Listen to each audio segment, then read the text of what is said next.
Hello, and welcome back to still another video. This is the 6th episode of the story in which Naruto loses his eyes, but his wind affinity reaches to point where he uses wind as sonar system. This story comes from Dental Rush.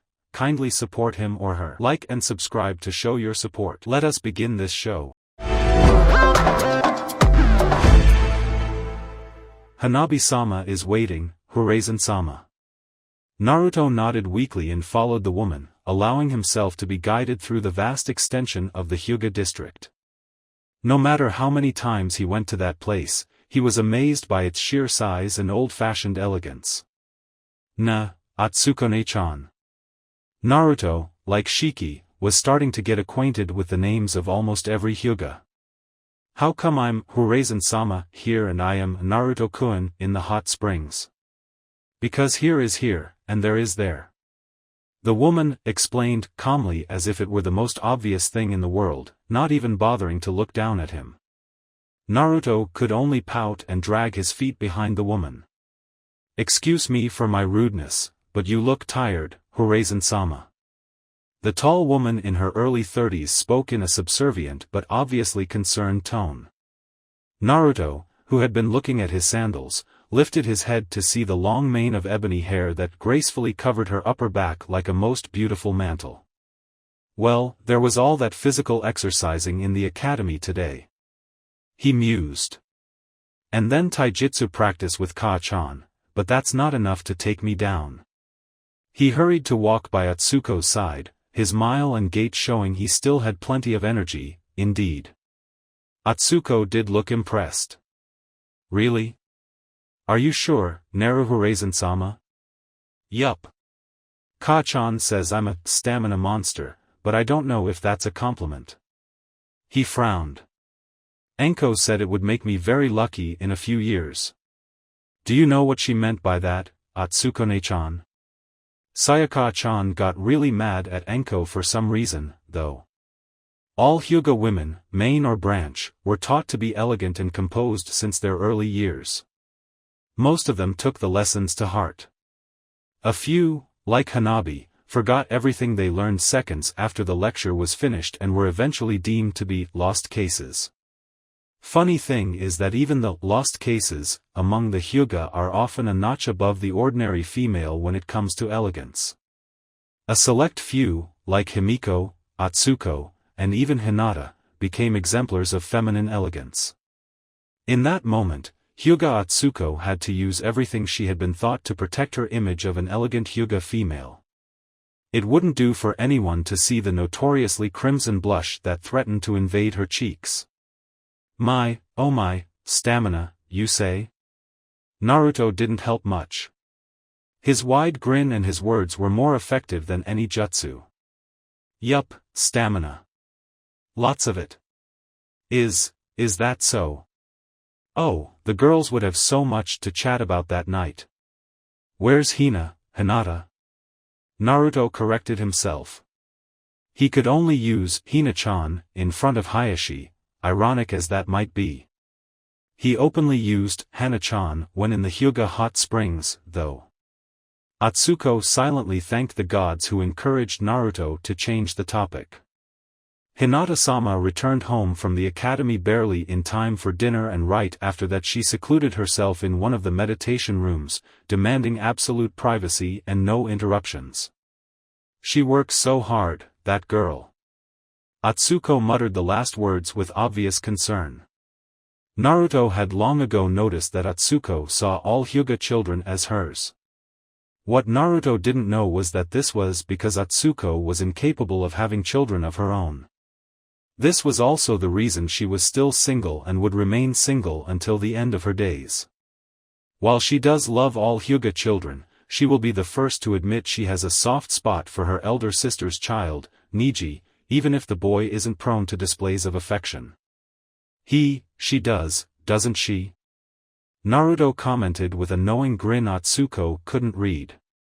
What Naruto knew that Atsuko didn't was that Hinata was obsessed with the latest exercise Saya had assigned her. While Naruto was being taken to Hanabi for her first taijutsu lesson, Hinata was sitting in the middle of an empty room staring at a bucket in which a bonfire raged. The exercise was twofold. First, she was supposed to become able to seize the scorching coals from within the bucket and put them on a nearby plate without burning herself. It was an exercise in speed, the key element of the style she was learning. Second, by meditating close to the fire, Hinata was supposed to understand the flame and hopefully figure out how to use fire nature chakra. Saya had made things clear. Hinata's instruction in the Karyu style wouldn't progress any further unless she learned to tap into the chakra of her favored element. "We are here, Horazan-sama," Atsuki declared after stopping in front of one of dozens of identical sliding doors in the Hyuga grounds. "Hanabi-sama waits behind this door." Naruto couldn't stop himself from gulping. What the hell am I thinking, he wondered. He might be quite proud, but he wasn't as stupid as to think he was an expert on taijutsu. From what he could tell, Hayashi wanted him to teach Hanabi all the taijutsu he knew. Bye-bye? Atsuko almost giggled. Curiously enough, the matter of Hanabi's instruction under Naruto had remained a secret between Hayashi, his daughters, and the Horazan clan for several months, since Naruto's last birthday, when it was decided that he would become Hanabi's sensei. The catalyst of the secret becoming public would end up being Hanabi herself.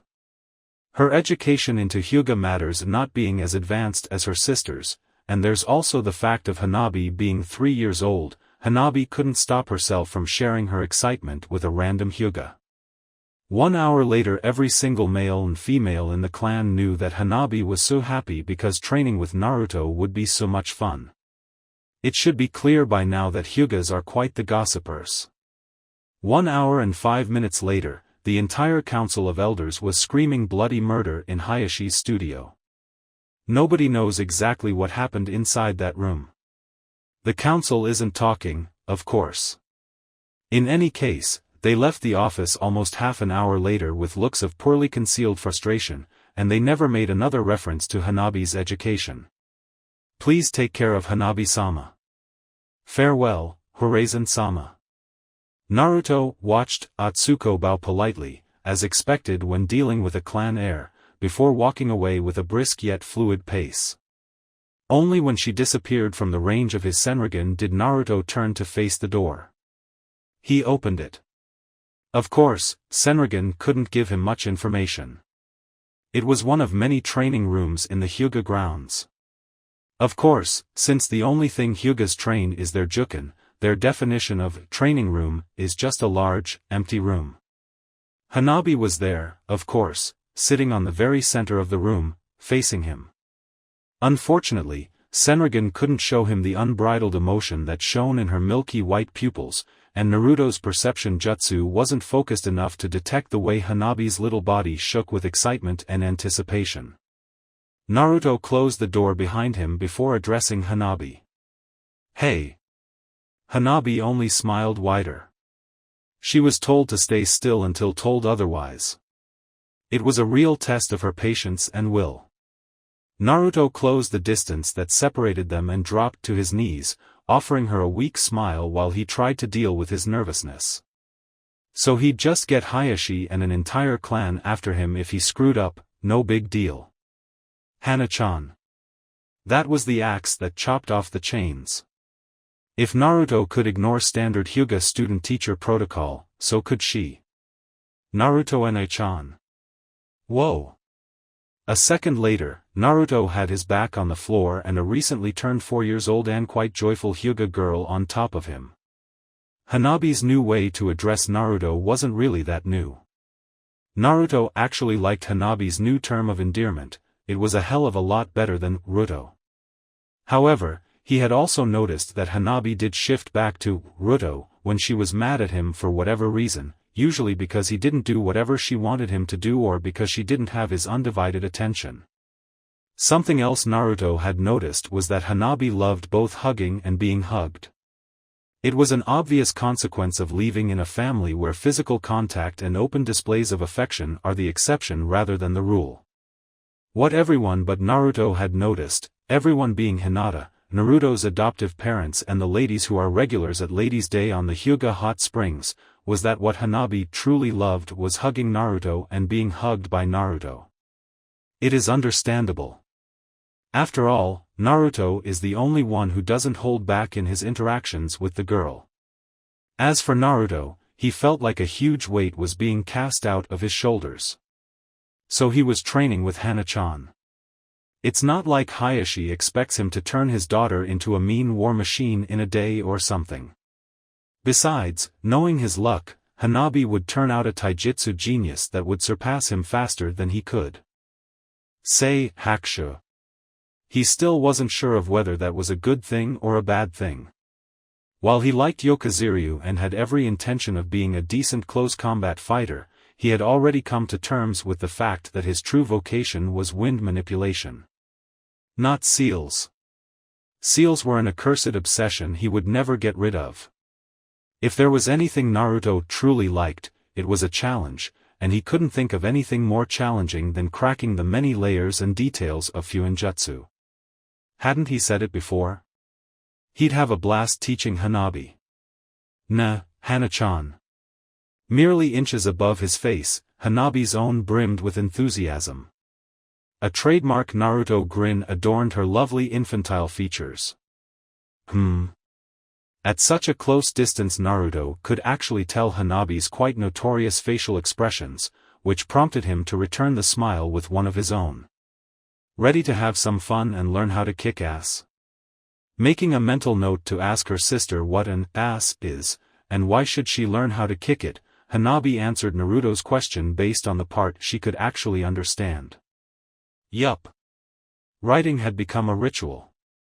For someone to whom the simple acts of reading and writing are a challenge, the act of sitting down, grabbing the brush and condensing thoughts into written form was serious stuff.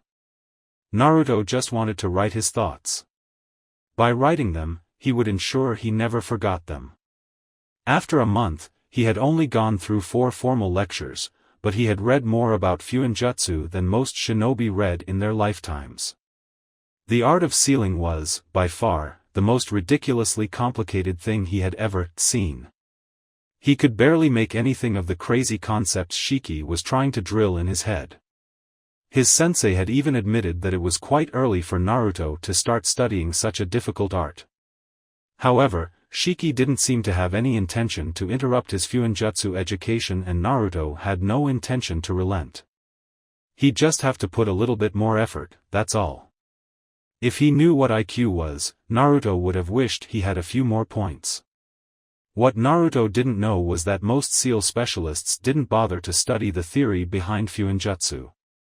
Being the shinobi they just memorize the well-documented techniques and the tried-and-true methods that get the results they want. They learn what symbol does what and what effects different arrays of symbols will inflict on different targets both alive and inanimate. It's mostly education focused on application, learn how to do it and learn what it does. Don't care about the hows or the whys. Unfortunately, or fortunately, for Naruto, he was stuck with Shiki, and Shiki cares about the hows and the whys. No man on earth has studied the theory of Fuinjutsu like the leader of Clan Urazen, mostly because no one gives a damn about the theory of Fuinjutsu nearly as much as the leader of Clan Urazen, and with good reason. They are shinobi, not sages. On the other side, Shiki is not a shinobi. He is a good example of a real sennin. So, if Naruto wanted to learn Fuinjutsu from Shiki, he would have to study all the ridiculously complicated details no shinobi cares about, much to his chagrin. In any case, the boy was resorting to taking the entangled mess of thoughts he had gathered in the past month and try to make something remotely orderly out of them. He decided recording those thoughts on paper might help. So he got started, talking loudly to himself as he wrote. Shiki-sensei defines Fuinjutsu as the art of manipulating one or more properties of an entity definable within a bounded field. What the hell does that mean? Well, we have to define bounded field. In a general way, a field refers to any, what was the word, right. A hypothetical space in which the state of an entity can be described. The term bounded means that this state is confined to specific values, and therefore it cannot be infinite. Of course, this is just me repeating sensei's words, I have no idea what they mean. Every sealable entity can be defined in terms of a bounded field, a set of properties and the state functions associated to those properties. The calculation of these fields and functions are made with some crazy mathematics I don't give a damn about. The point is that the state functions show the different states a property of an entity can take. These are called bound states. A seal is a chakra. Construct that imposes specific conditions on a bounded field, and so imposing a specific bound state on the entity to be sealed. All seals obey the postulates of Fuinjutsu. The first postulate states that an entity can only be sealed into a bound state of the property or properties that you want to manipulate. There are no other acceptable states. This means that you just cannot seal anything in any way. There are only specific ways in which something can be sealed. The second postulate says that among all the bound states associated with a given property, there is one natural state, and the entity will always try to reach this natural state. This means that, the further my seal keeps the entity's property from its natural state, the more difficult the seal will be. Shiki-sensei made this example: in theory, you can make a seal that makes you immortal. However, in practice, using this seal is absolutely impossible, because the natural state of all living things is to die one day, and being immortal is as far from the natural state as you can get. With that example, all that crap I said before makes a lot more sense, doesn't it? And now come the fundamental bounded fields, fundamental my ass. I don't get any of this crap. And these are supposed to be the simplest. This doesn't make any sense. Why do I have to learn all this mathematics shit? Arg, my head hurts. A few yards away, in the living room, Saya shot a worried look at the door to Naruto's room. You do realize you're asking too much from him, don't you, Shiki? The husband took a long sip of the warm, invigorating green tea. I do. I don't expect him to understand the minute details of the theory anytime soon. I do intend to introduce him to storage seals next weekend. Then you're just torturing him? Minato didn't start reading Fuinjutsu theory until he was 17. Shiki calmly shook his head. Saya, nowadays nobody bothers to study the theory or doing any mathematical work when designing seals. And that's because myself and others already did that a very long time ago. Nowadays, if a ninja wants to make a new seal, he just has to look for an already existing seal with a similar effect and use it as a basis. They all do nothing but modify the works of others. Take seal A, put a few more symbols and lines here and there and you get original seal B. No one is innovating, no one is trying to think outside the box, no one is trying to come up with something truly original. Fuinjutsu has become a stagnant art. My hope is that Naruto becomes the one to change that. Naruto. You've said it before, the kid is creative. We both know he can think outside the box. I just want him to realize that there's so much that hasn't been done with Fuinjutsu yet. I want him to develop his own Fuinjutsu style, just like I did with Mugen Kekai. It's the same reason I haven't taught him many jutsu. I want him to use that brain of his, instead of being stuck as a loud-mouthed ramen-loving idiot. You and I both know he can do it. As long as he wants to, he can do it. Because there's nothing impossible for him. Naruto arrived early to his second day of classes and claimed the seat next to Sasuke's before any of his fangirls. Sasuke and Naruto would claim those same seats every single day onwards until their graduation. Sasuke grudgingly admitted to himself that between the girls and Naruto, he'd take Naruto anytime. Besides, it wasn't like he could stop the stubborn blonde bastard. Several months passed. It was lunchtime of the first day after the summer holidays. Naruto's and Sasuke's relationship didn't extend beyond the classroom's walls, so the blonde and the raven-haired hadn't seen each other for a month or so. That didn't stop them from returning to their previous routine the moment they met in the classroom. Naruto had greeted the quiet Uchiha with a "yo." Sasuke just HNN'd and took the seat by the window. They spent the morning lectures in silence, Sasuke attentive and quickly scribbling notes, Naruto leaning back with a relaxed expression and memorizing the teacher's words. Sasuke couldn't help but be piqued with curiosity when Naruto, instead of taking out his usual lunchbox, revealed a scroll out of somewhere in his clothes. That's when he noticed that Naruto didn't really carry anything else with him. He was used to Naruto not carrying notebooks, but the heir of Urazen had never failed to show the particularly voluminous Sayachan's Rabarabu Bento. This being the name carved on the side of the box, much to Naruto's embarrassment, that's why his curiosity went up and way past the roof when Naruto unfurled the scroll revealing the strangest array of symbols he had ever seen. Then again, Sasuke hadn't really seen many arrays of symbols. Naruto's curious display had caught the attention of pretty much everyone who hadn't left the classroom, namely Sasuke's stock admirers, including Hirono Sakura and Yamanaka Ino. While they couldn't understand a thing about the array of symbols, it is easy for they to tell it was perfectly symmetrical in every direction. That is, the whole array was made of a single pattern that repeated itself from the center outwards in a geometrically fractal pattern. Naruto performed a sequence of 3 hand seals and touched an apparently random symbol with the tip of a finger. Those who were the closest reflexively backed away from the sudden poof and the cloud of smoke. The loud and obvious display of the unsealing also drew the attention of some fourth-year students who, coincidentally enough, passed by the classroom door on their way out of the building. The blindfolded Naruto was already enjoying his unsealed boxed lunch when the smoke fully dissipated. What was that? Sakura voiced everyone else's thoughts. Her voice was awkwardly hushed. Naruto only grinned. He was about to reply when a second voice from behind interrupted him. Naruto? Is that you? Naruto stiffened. That voice. Quickly spinning around to jump off his desk, startling Sasuke, Sakura, Ino and everyone else who was watching him or pretending not to in the process, Naruto expanded his vision to find the source of those words. You are Naruto. It's really you. Ten-chan. He hurried to meet his long-lost friend, only to be welcomed with a smack on the crown of his head. Ow! Ten-chan. No, Ten-chan, me, Naruto. Her voice was strong enough to make Naruto cower, but those who could see her face could see she was more amused than angered. You lied to me. You never showed up by the shop again. You little runt.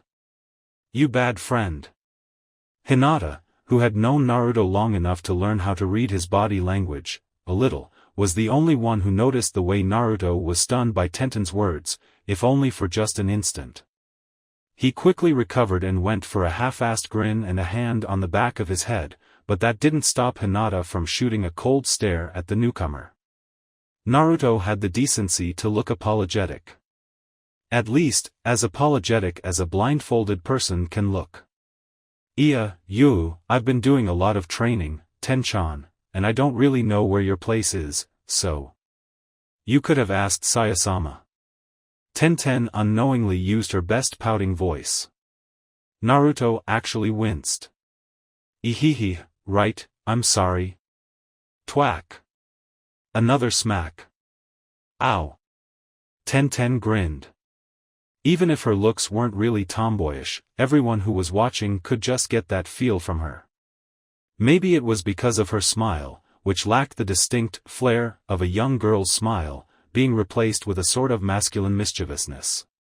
Silly Naruto. Feeling the change in the tone of her voice, Naruto allowed himself to return the grin. Nah. Tenten bent her body slightly forwards, inching her face closer to Naruto's. What was Tenten had to stop mid-sentence to look around. She had felt a sudden chill going down her spine, a sensation of impending danger of the likes of nothing she had felt before. It was a feeling she would get quite acquainted with during her kunoichi career. At the tender age of 9, Tenten discovered killing intent. Ten-chan? Tenten ignored Naruto's questioning words. She was sure it had come from somewhere to her right, but that didn't make sense. The only ones there were that boy wearing shades who didn't even seem to be paying attention to her, and that cute Hyuga girl. Shino frowned. For some reason he couldn't fathom, his Kikaichu seemed to be crawling away from Hinata. He could almost swear it was getting warmer, too. The bun-haired upperclassman decided to just let go. The horrible feeling had passed as suddenly as it had emerged on the first place.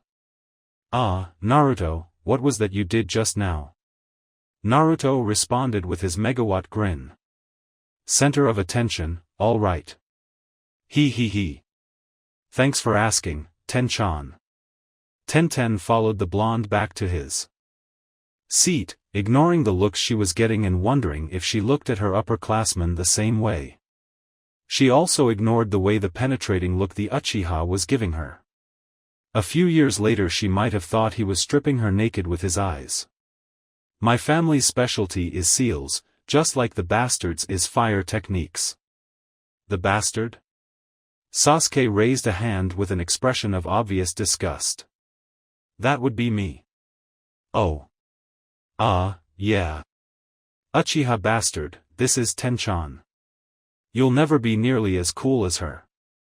Sasuke suppressed a growl, but actually took Naruto's words to heart and looked at the girl with even more attention, resulting on Ten drawing the quiet ire and envy of his admirers. The girl actually blushed a bit at Naruto's opinion of her. Had she really impressed him that much in the single morning they spent together? We have actually met, Naruto, remember?"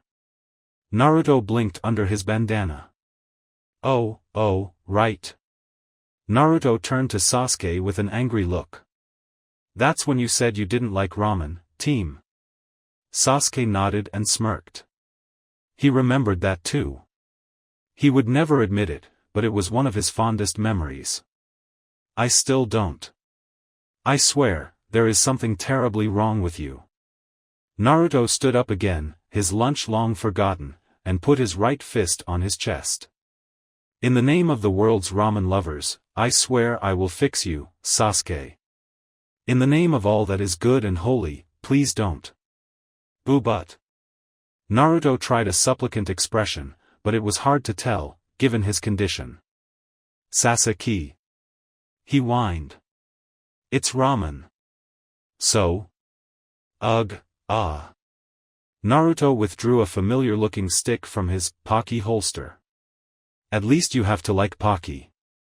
Sasuke developed an unhealthy twitch of the right eye. He would keep it until the end of his days. "Now you're just asking for a beating." Naruto snorted. "Right, as if you could." Sasuke raised an eyebrow. "Is that a challenge, Naruto?" Naruto smirked, and shrugged. "Nah, it's lunchtime." Sasuke could only blink when Naruto turned his back to him and faced Ten one more time with his usual radiant smile. What were we talking about again? Everyone stared dumbfounded at the sector of the classroom where all this took place.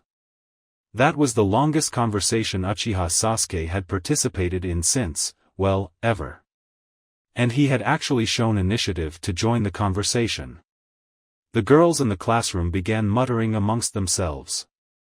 Slumped down on his desk on the front row, Nara Shikamaru lazily opened an eye and shot an unusual look at the Horizon and the Uchiha. Amusing. Amusing, but troublesome. What is it?" Chuji managed to articulate between mouthfuls of rice. "Nothing." Shikamaru declared the conversation to be over by dropping his eyelid. However, there was a curious vestige of a smile on his face that not even Chuji could make anything of. Ten only chuckled. "So you two have been friends all this time?" The heads jerked to look up at Ten. "We're not friends." The same two heads jerked one more time to look at each other. "What the hell? Stop copying me." "I'm not copying you." "Damn it, Uchiha/Naruto. You want a piece of me." "Hey. That's it, I'm kicking your ass." Tenten's laughter interrupted the escalating simultaneous dialogue. Ahahaha, you two are hilarious. Sasuke glared at Naruto while Tenten clutched her sides in laughter. He was getting odd looks from most of the classroom, too. Especially from the girls. See what you've done, Naruto. She thinks I'm hilarious. Well, it's a nice change from ramen-hating bastard. I'm not hilarious. Sasuke hissed. I'm the cool, quiet guy. It was Naruto's turn to explode in laughter. You, cool. You've gotta be kidding me. You're not cool. I am cool. He then pointed to Shino in the back seat. Shino is cool. Shino nodded. Hinata raised an eyebrow. Naruto pointed at Chuji. Chuji is cool, too. Chuji beamed. Shikamaru smiled without opening his eyes. Nice one, Naruto. Naruto then pointed at Tenten, who was still chuckling a little bit. Tenten is super cool. The weapon mistress-to-be grinned in appreciation. Anko is cool. She's completely insane, but she's cool. Itachi and Ai-san was, like almost as cool as ramen is awesome, until the mass murdering, of course. Now he's just badass. Like the old man. He's not cool at all, but if he's the Hokage he's got to be. Pretty damn badass, any? Sasuke knew he was supposed to explode in anger and reduce Naruto's face to an unrecognizable bloody mass. Any single mentioning of his older brother's name made his blood boil and his face contort in an ugly mask of cold anger. However, he just didn't feel that when dealing with Naruto.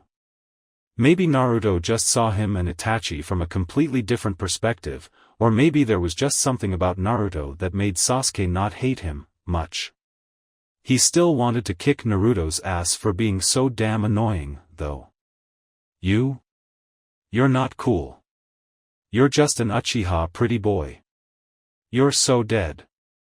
Yeah, you always say that. Hey. I'm cool, too. Yeah, sure, whatever, Kiba. Tenten giggled. Naruto was still damn funny. So, about these seals. Ah, right. These are storage seals. Haven't they taught you these, Tenchan? Tenten only shook her head. A sheepish Sakura raised her head as if she were in the middle of class. I think storage seals are covered on the last year. Oh. That was Naruto. Anyway, it's really cool. And really useful. You can put almost anything in these, so you can carry lots and lots of things. Tenten leaned over Naruto's shoulder to check the scroll more closely. Shino very subtly moved a bit to the left. Yes, it was definitely getting warmer. And, yes, his insects were very wary of Hinata for some reason. But... Tenten muttered. If you have to make all these weird symbols to seal a single thing, then it's not really that useful. Everyone around Naruto, yes, even Sasuke, nodded. Naruto shook his head. Oh, no. This isn't a single seal. This is a whole seal array. I have lots of things stored in this scroll. He made the ram seal and touched another part of the scroll. A square-shaped bag made of cloth appeared. Like a spare change of clothes. Another hand seal, another tap, another poof of smoke. The scroll with my notes on Fuinjutsu. And one last time. Extra Pocky, of course. Sasuke growled. You just have to be careful when making the array, so that you don't end up making a mess with all the things you want to seal. Of course, it's more complicated if you want to add vectors and submatrices and stuff. What's a vector? The ever-curious Sakura asked. Tenten tugged at Naruto's right arm, showing that she shared the pink-haired girl's curiosity. Naruto frowned. He was trying to come up with a way to explain one of the most basic concepts in the most basic form of Fuinjutsu. Oh, right. He did the ram seal one more time. This time, a larger explosion of smoke covered the scroll without Naruto touching it in any moment. Naruto had summoned a blank piece of paper, a brush and a small flask of black ink. He quickly made 6 parallel vertical lines followed by 6 horizontal lines crossing the first ones. Let's say this is a seal array, and each little square is, like, a slot where I can put a single thing. There should be, 25 slots, right? Yup. Tenten answered for everyone. Right. So, the simplest storage array does just that. It puts things in these slots and lets me unseal them and seal them back whenever I want.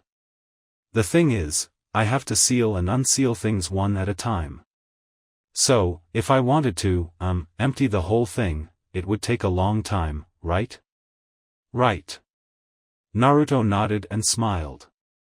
So, you can also make the array so that you can seal and unseal whole lines of squares at the same time, either this way. He slid the brush over a column or squares. Or this way.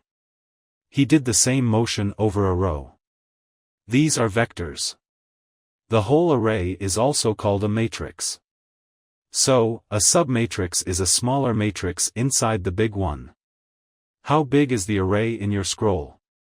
Sasuke suddenly became the center of attention of almost the entire classroom, plus Tenten. What?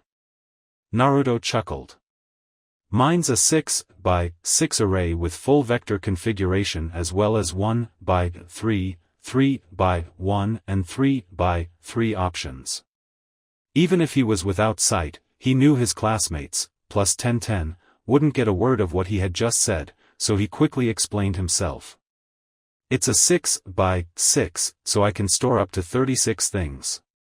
I can summon any row and any column at the same time, and I can summon things in groups of 3 or groups of 9. It was a homework Shiki-sensei made me do, but I keep it with me because it's damn useful, and it took me a whole month of work, including a whole week of all-nighters, to get it done. Ugh, seals are a pain. Shikamaru shuddered. At least his family techniques weren't that complicated. Sasuke narrowed his eyes. You keep learning all sorts of interesting techniques, Naruto. Oh, come on, Sasuke, don't tell me you didn't cackle in glee when you realized you had your family's jutsu scrolls all for yourself. Sasuke actually blushed. Her mother had shot him odd looks for weeks after she heard his maniacal laughter. Naruto. What is it, Tenchan? Tenten's gears were turning. You said you can store anything in these seals. Like, let's say, weapons? Lots of weapons? By the look on her face, any adult would say she was closer to sexual release than any 9-year-old should be. Naruto's grin was almost evil. See, Sasuke? That's why Tenchan's way cooler than you. While most of the classmates eventually lost interest and returned to their lunches, Naruto, Sasuke, Tenten and Sakura spent their lunchtime, something they would regret later, talking about the ways in which weapon specialists used seals. Sakura thought she had hit the jackpot. She was learning and spending time with Sasuke. He was even looking at her straight in the eyes. Eventually, too soon, Sakura would say, Tenten said her goodbyes, not before making sure Naruto promised one more time to stop by her place sooner or later, preferably sooner. Naruto Senrigan and Sasuke's eyes were still following her departing form as she approached the back door when Tenten suddenly cried in pain and surprise and fell forward, barely putting her hands in front of her in time to not fall flat on her face. Tenchan. Naruto rushed to the back of the classroom to check on his friend. Tenten was rubbing her left leg. Naruto couldn't see her worried and puzzled expression, though. It's nothing. A sudden cramp, that's all. Ayano. A quiet, shy voice drew Tenten's attention. Hey, are you okay? Hinata, from her seat, Tenten had fallen right behind her, offered a small hand to the older girl. Tenten blinked. Whoa, not like Niji-san at all. Tenten thought while she accepted the aid and let Hinata pull her up. Whoa, she's pretty strong. Hinata, skilled actress she is, didn't find it hard to hide her disappointment. She had aimed to totally disable Tenten's left leg. Apparently she still had to practice hitting pressure points at high speed. The fact that not even Shino next to her noticed her lightning-fast strike was a small victory, though. Shutting off his Senrigan, no need to waste chakra. After all, Naruto let his body rest on the grass. Naruto didn't celebrate his birthday.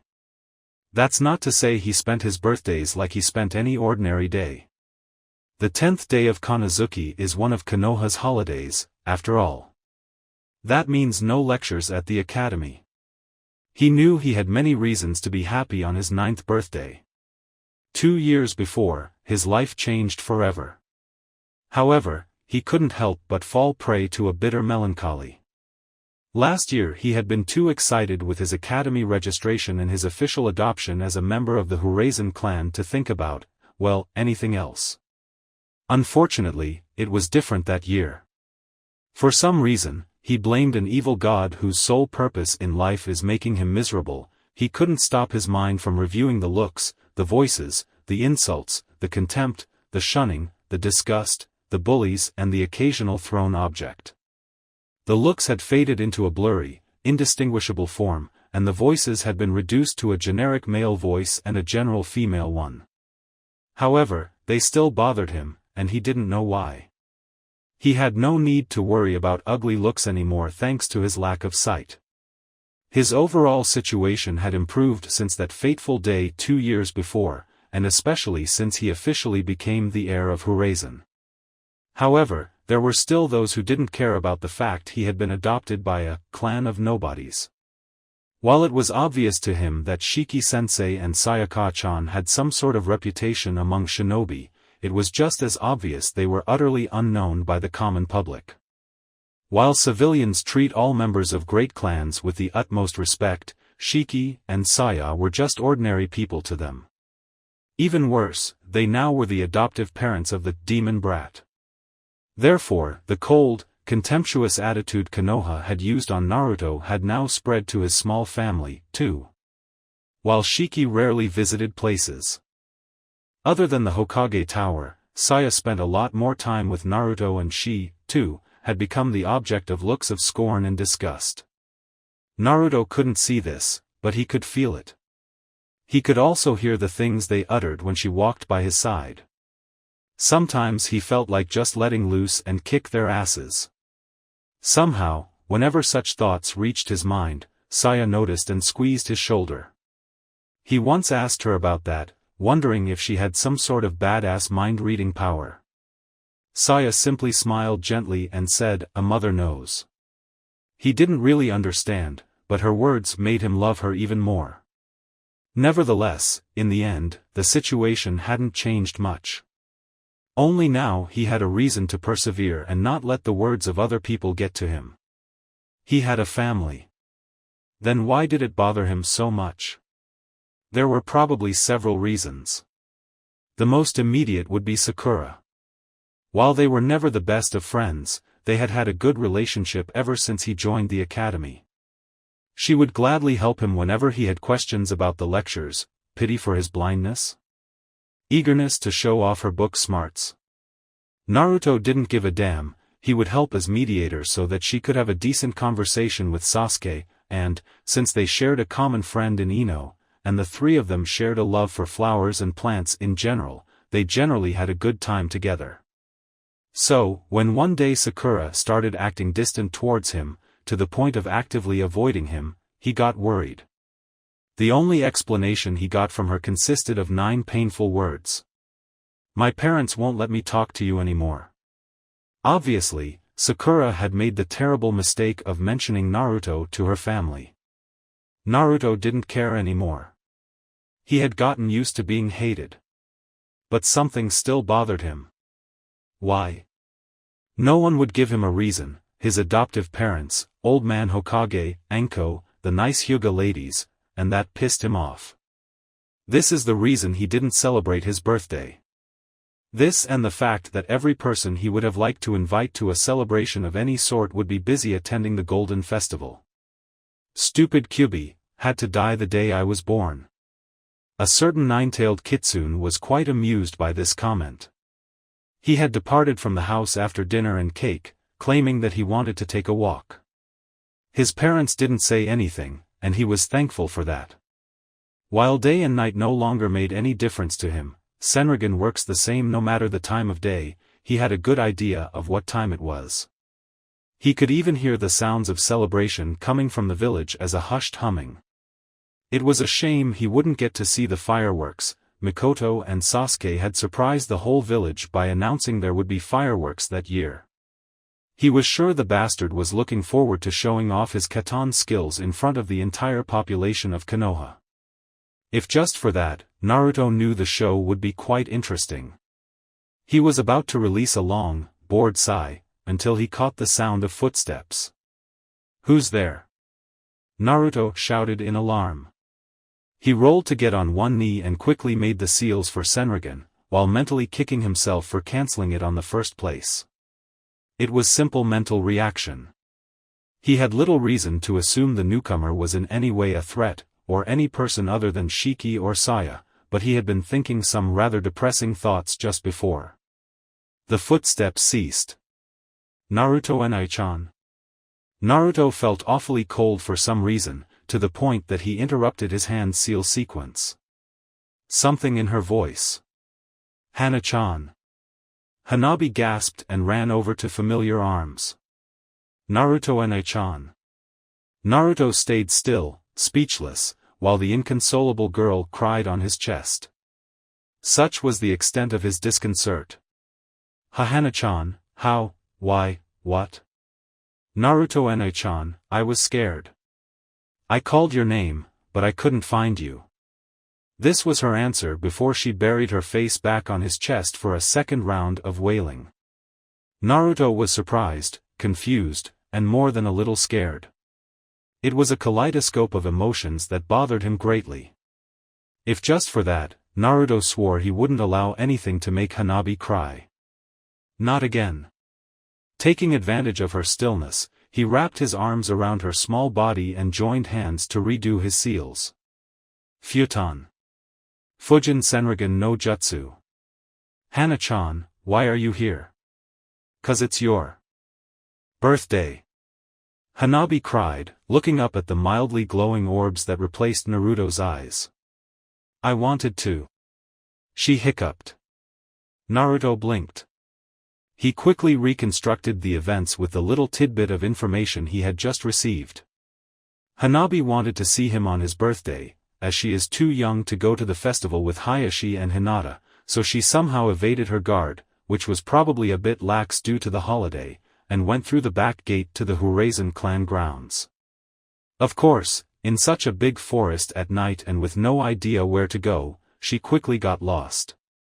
Naruto expanded his field until he caught 3 other human-shaped signatures. The 4 Hyuga shinobi had probably found Hanabi a while ago, but their training specified with excessive detail when they were allowed to intervene and when they were not. Had Hanabi succumbed to her fear and begun crying in the middle of the forest, they would have rushed to her aid. However, she was not alone anymore, so they would just watch her from the shadows. The Urazen clan will see to Hanabi-sama's well-being from now on. Naruto spoke loudly in his best authoritative voice, which wasn't really that good. "You may leave." Normally, the Hyuga guards would dismiss the words of a child. This child, however, happened to be the heir of an allied great clan. Naruto had dismissed them. Hanabi was no longer their responsibility. Should something happen to her, the blame would fall on Naruto's clan. The words of an heir were a binding contract. When he was sure the guards were gone, Naruto compressed his perception jutsu to no more than 5 meters radius. Hanabi had stopped crying and just looked up at him with mild confusion. The blonde tried a comforting smile. "Well, you found me, Hana-chan." Hanabi's big white eyes blinked like the flutter of a moth's wings. It took her a few seconds to make something, anything, of the simple sentence Naruto had uttered. She smiled. Naruto, who had decided to focus his perception solely on Hanabi, there wasn't anything interesting to watch elsewhere, anyway, managed to notice that it wasn't the usual wide grin the youngest of Hayashi's daughters always sported. He would even say it was a shy smile. "Happy birthday, Nii-chan." Naruto swelled with unbound happiness. Sure, it was nice being congratulated by his adoptive parents, and he didn't mind Saya's asphyxiating smothering one bit. The third Hokage was too busy that day to pay him a visit, but he at least sent a note, with kanji large enough for Naruto to read, and a gift, the birthday cake the Urazen family enjoyed right after dinner.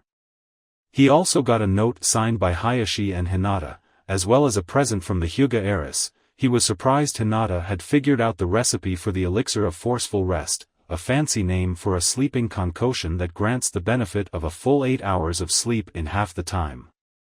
She really had a penchant for those things. He thought nobody else knew of his birthday, so his surprise was immense when he also got an interesting package containing a scroll and a note. "Happy birthday. Thank you." While the note itself didn't give any hint on the sender, the content of the scroll allowed Naruto to figure out his identity, an identity that pleased Naruto immensely. He was incapable of using its contents, but the scroll with Katan, Bukuka no Jutsu joined his slowly growing library of precious documents. Besides, even if he didn't figure it out from the scroll, the big box of homemade Nikamon with a suggestion to share it with the whole family signed by one Uchiha Mikoto was an obvious giveaway. Sure, it had been quite the nice birthday. Still, Hanabi was the first person other than his parents that congratulated him face to face. The childish honesty and sincere affection touched him in a way no birthday note, gift or card could hope to match.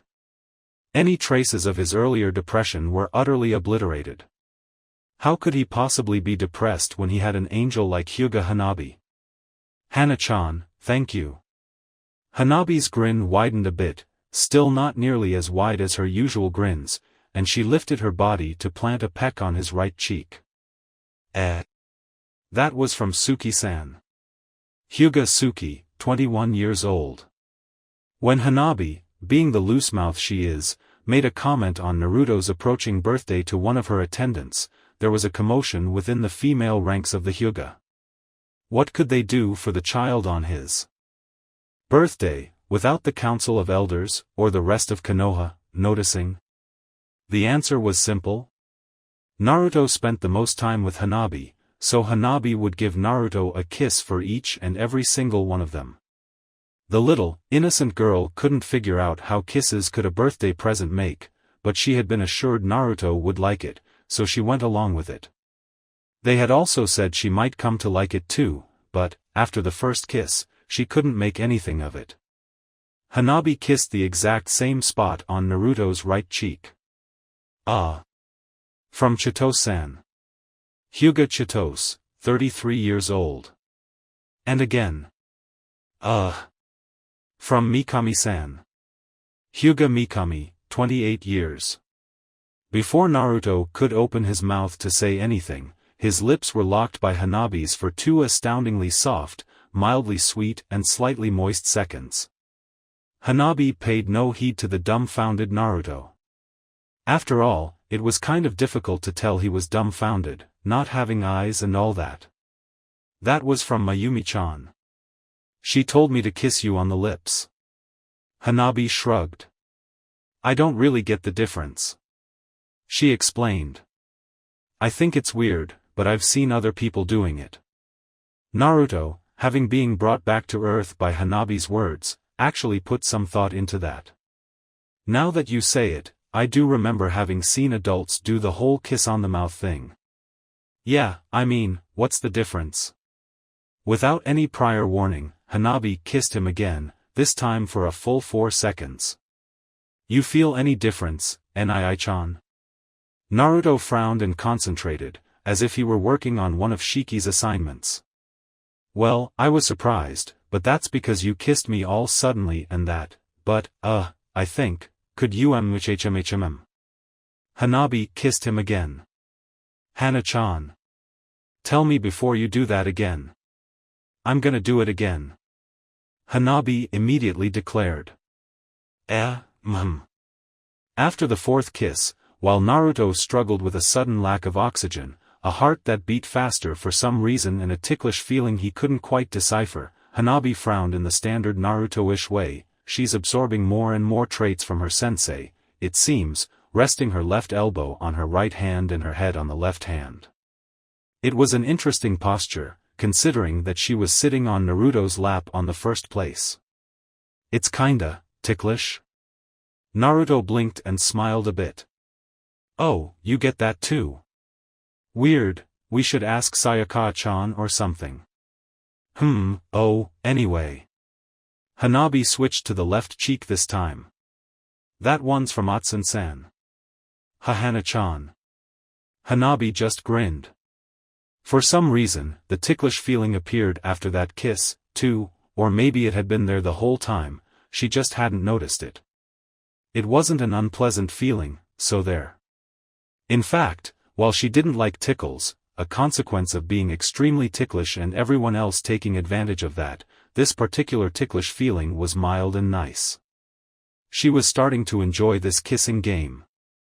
Across a small table placed in front of the main entrance of the Urazen house, Shiki and Hayashi chatted over tea. They also watched over Hinata's practice. That day she was just practicing the standard circle walking of hakusho around a particularly large bonfire. Even from a distance, it could be seen that the heat was bothering her quite a bit. I can't help but notice Saya-san's absence, Hayashi stated. Why isn't she watching over Hinata's training? Well, actually, Saya hasn't watched over Hinata's training for quite a while. Shiki explained. She has made it clear that Hinata must learn how to shape fire nature chakra. Her Karyu training won't be resumed until Hinata fulfills that condition. However, Shiki took a sip of his tea. There is actually another reason Saya is absent today. In fact, she's locked herself in the dojo since the early morning. And what would that reason be? Shiki grimaced. Jiraiya actually published his, romance novel. Hayashi twitched. He was quite aware of the nature of the Sanin's literary career. Is that so? He sent Saya a free copy. She's been reading it since sunrise. Oh really? Yeah really. They watched Hinata in silence for a while. Her plain blue training outfit was soaked in sweat, her panting marked the pace of her motions and the rhythm of the swings of her arms. Where's Naruto? He's actually in your house, Hayashi. When he came back from classes and noticed Saya wasn't around, he decided to just go get Hanabi. Hayashi nodded in acknowledgement. He takes it quite seriously. Hanabi's training, that is. Did you expect anything else? Of course not. I would be quite disappointed otherwise. The dojo's door was harshly slid open, revealing Saya and her disturbingly wide smile. Ah, that was great. Hayashi found Shiki's perturbed expression quite amusing. Saya approached the two while patting her orange book affectionately. That was one good read. Shiki sighed in defeat. Really? Really? Saya decided not to get a seat for herself and just claimed her husband's lap. I mean, gratuitous sex aside, Jiraiya is actually a pretty decent writer. Shiki and Hayashi rolled their eyes. It's porn with plot, Saya declared happily. Then she dropped her voice as if she wanted to share a secret. And it was quite educational too. I actually learned some pretty interesting things. I'm not getting a decent rest tonight, am I? Shiki whined. Nope. Figures.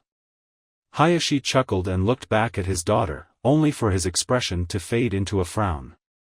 The married couple followed his eyes. Hinata, having fallen prey to exhaustion and heat, lay on the grass, breathing heavily and clutching the soil with her small fists. Saya sighed and jumped off her seat, approaching the fallen girl with a fast gait and a stern expression. So, how's it going? Not yet. Saya rolled her eyes. Girl, I've been training you for almost 4 years. I've taught you all the Karyu you can learn without fire manipulation. Your speed, top-notch, and it will get even better as you grow up. Dexterity, reflexes, coordination, agility, flexibility, all those things you've obviously improved. You could beat any of your classmates, heck, any academy student, except maybe that cousin of yours Hayashi mentioned, and maybe even most genin. Naruto wouldn't stand a chance against you as he is right now. Hinata's drowsy mind and exhausted body reacted to the name. Naruto-kun. If it's standard taijutsu, I cannot teach you anything more. I've been waiting for you to figure out how to mold elemental nature chakra, but you've disappointed me. Heck, I even took pity on you and taught you the basics of Horazen no Doryu just to teach you anything. Naruto figured out wind chakra in 2 months. If what Naruto told me is true, Uchiha Sasuke figured out fire chakra in less than a week. I never asked you to be like them. All Uchihas find it ridiculously easy to use fire nature chakra, and Naruto's just, it's like the wind loves him or something. His normal chakra control sucks, but his control of wind chakra makes me look like a fucking civilian. Suna Shinobi will just hate him, I'm sure of it. The lack of further reaction from Hinata almost angered Saya. However, she did know just what buttons to push. She had let Hinata try to work things out on her own. It hadn't worked. Now Saya would make Hinata work things out, the hard way. Damn it, Hinata, I'm not asking you to figure out a second element. I know that takes time. Every day, before going to the academy, Naruto leaves 2 clones to work on lightning manipulation, and he's no closer to getting it than he was 3 years ago. But this is fire, Hinata. Your natural element. And you've been training every single day for almost 4 years. You've reached the limit of my patience, Hyuga Hinata. Saya turned her back to the fallen girl. Leave now and do not come tomorrow. I'm done teaching you. I have no time for useless students. Saya walked a few steps and went straight for the kill. My son has no need for weak companions.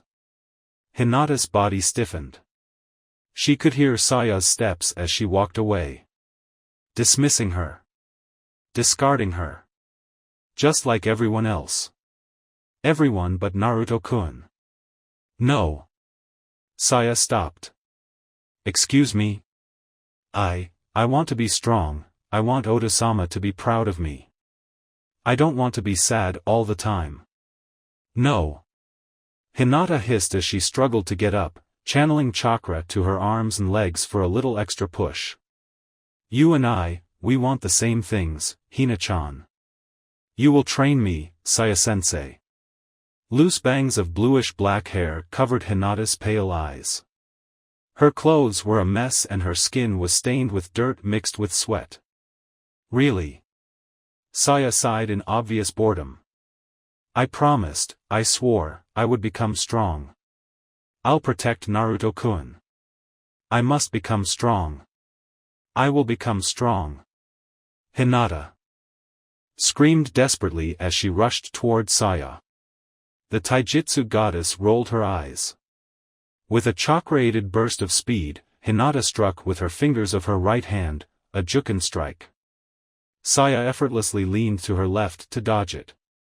Hinata hadn't finished her first strike when she clenched her left fist and aimed right below Saya's sternum. The older woman had to move a step back.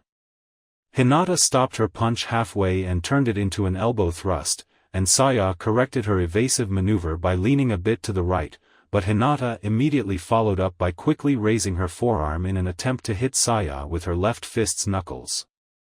Saya's reflexes made it so that Hinata only grazed her right cheek instead of smashing her lips.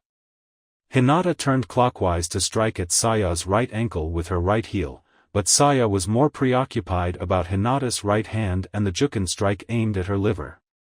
She hadn't even noticed Hinata activating Byakugan. The Lady Horazen moved her right leg away from Hinata's strike and her right hand swatted Hinata's offending fingers away before they could reach her. Never interrupting her spin, Hinata charged both hands with chakra and began a sequence of high-speed wide-hand swipes which Saya promptly dodged and parried. "Your daughter is fast, Hayashi." That was a flawless execution of Ryototsuji. Hayashi didn't respond. His superior eyes didn't lose any detail of the unusual bout between master and student. Deciding that enough was enough, Saya decided to go on the offensive. She applied a bit more strength to her parries to push away Hinata's arms, disrupt her sequence and create an opening. She tried a right palm thrust to Hinata's face, but the Hyuga heiress surprised her by bending her body backwards. At a speed that mesmerized even Saya, Hinata struck her sensei's offending forearm with the tip of a finger. Saya winced at the familiar sensation of being struck by Juken. She knew Hinata was unable to seal the individual tenketsu, but that didn't make it any less damaging, and damn painful. "Nice," Shiki commented matter-of-factly. Hayashi remained silent. Using the same hand that struck Saya, Hinata grabbed her master's forearm and, at the same time she raised her upper body, lifted her right leg for a roundhouse kick. The motion pulled Saya towards Hinata, and the taijutsu master had to block the kick with her left arm. Hinata quickly dropped her leg to regain stability. Saya felt herself being pulled towards Hinata one last time before the small girl let go of her arm. The pull bent Saya's body so that she was almost at eye level with Hinata. Saya took notice of the clenched left fist, but she also noticed the right hand that aimed a Juken strike to her forehead. Saya ducked, and she knew she had done exactly what Hinata had wanted her to do. Shiki couldn't notice, his eyes are not as perceptive. He just knew, she was his wife, after all. He could read her better than anyone. Hayashi, on the other side, did notice.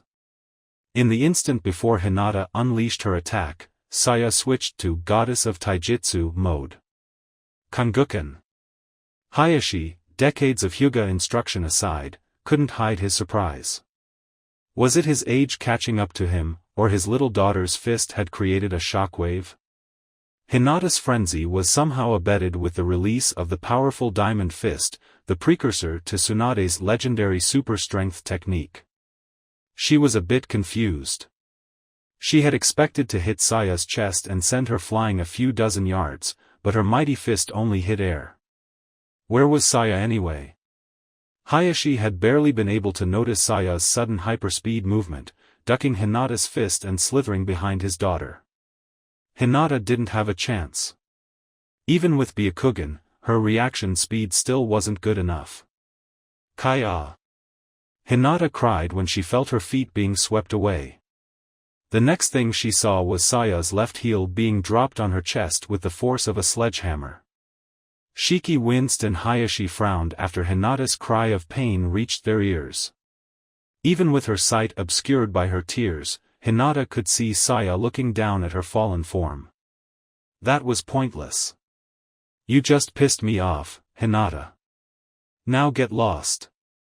Hinata's right hand clutching her heel prevented Saya from walking away. Saya was about to resort to a tirade of insults before kicking the girl away, but she couldn't. Two voids. Two voids looked up at her. Hinata's widened eyes. The empty, lifeless expression on her face, the aura of emptiness and desolation that the girl irradiated scared the hell out of the taijutsu goddess. No child should have been able to project such emotions. But Hinata was no ordinary child.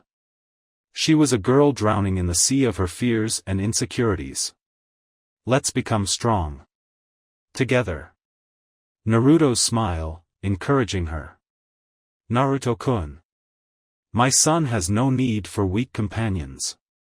Discarding her, like everyone else. If I am weak, Naruto-kun won't need me. We will fight and we'll see who the best ninja is, Naruto-kun. It's a date. That girl, Ten. She and Naruto had many things in common. If I am weak, Naruto-kun will have no use for me. Naruto-ene-chan, you're the best. Naruto loves Hanabi's smile. This troubles Hinata, for she knows she'll never be able to smile like that. If I stay weak, Naruto-kun won't want me. I don't like you. Naruto broke her heart. Turned it into shambles, and then reformed it, stronger and happier than ever. For that, she was his. Stronger, must become stronger, stronger, stronger, stronger. Stronger. Hinata whispered. In a flash, she was on her 2 feet, attacking Saya with a low sweeping kick. Saya took a few steps backwards, instinct and shock saved her this time. It also gave Hinata the time she needed to properly stand up. Let's become strong. Together. Stronger. Saya gasped. Hinata's speed had suddenly increased. The heiress jumped for a high knee kick to Saya's face, which the taller woman blocked with both hands. Hinata, still in midair, used the same leg for a second attack, retracting it before making a horizontal sweep which Saya had to block with both arms. Saya had to push the offending leg with one arm while she used the other one to block a second knee kick to her stomach, this time with the other leg. Together. Stronger. Hinata repeated like a mantra. With both feet back on the ground, Hinata crouched down like a stalking cat before pouncing with a chakra-infused right palm strike. Saya dodged to her left and Hinata immediately followed with a wide swipe using the same chakra-infused arm. Saya moved backwards and Hinata went after her with a left kick to the side of her face, which she blocked with her right arm. Not wasting an instant, Hinata slammed both hands on the ground, using them to support her body so that she could make a powerful 270-degree right heel kick.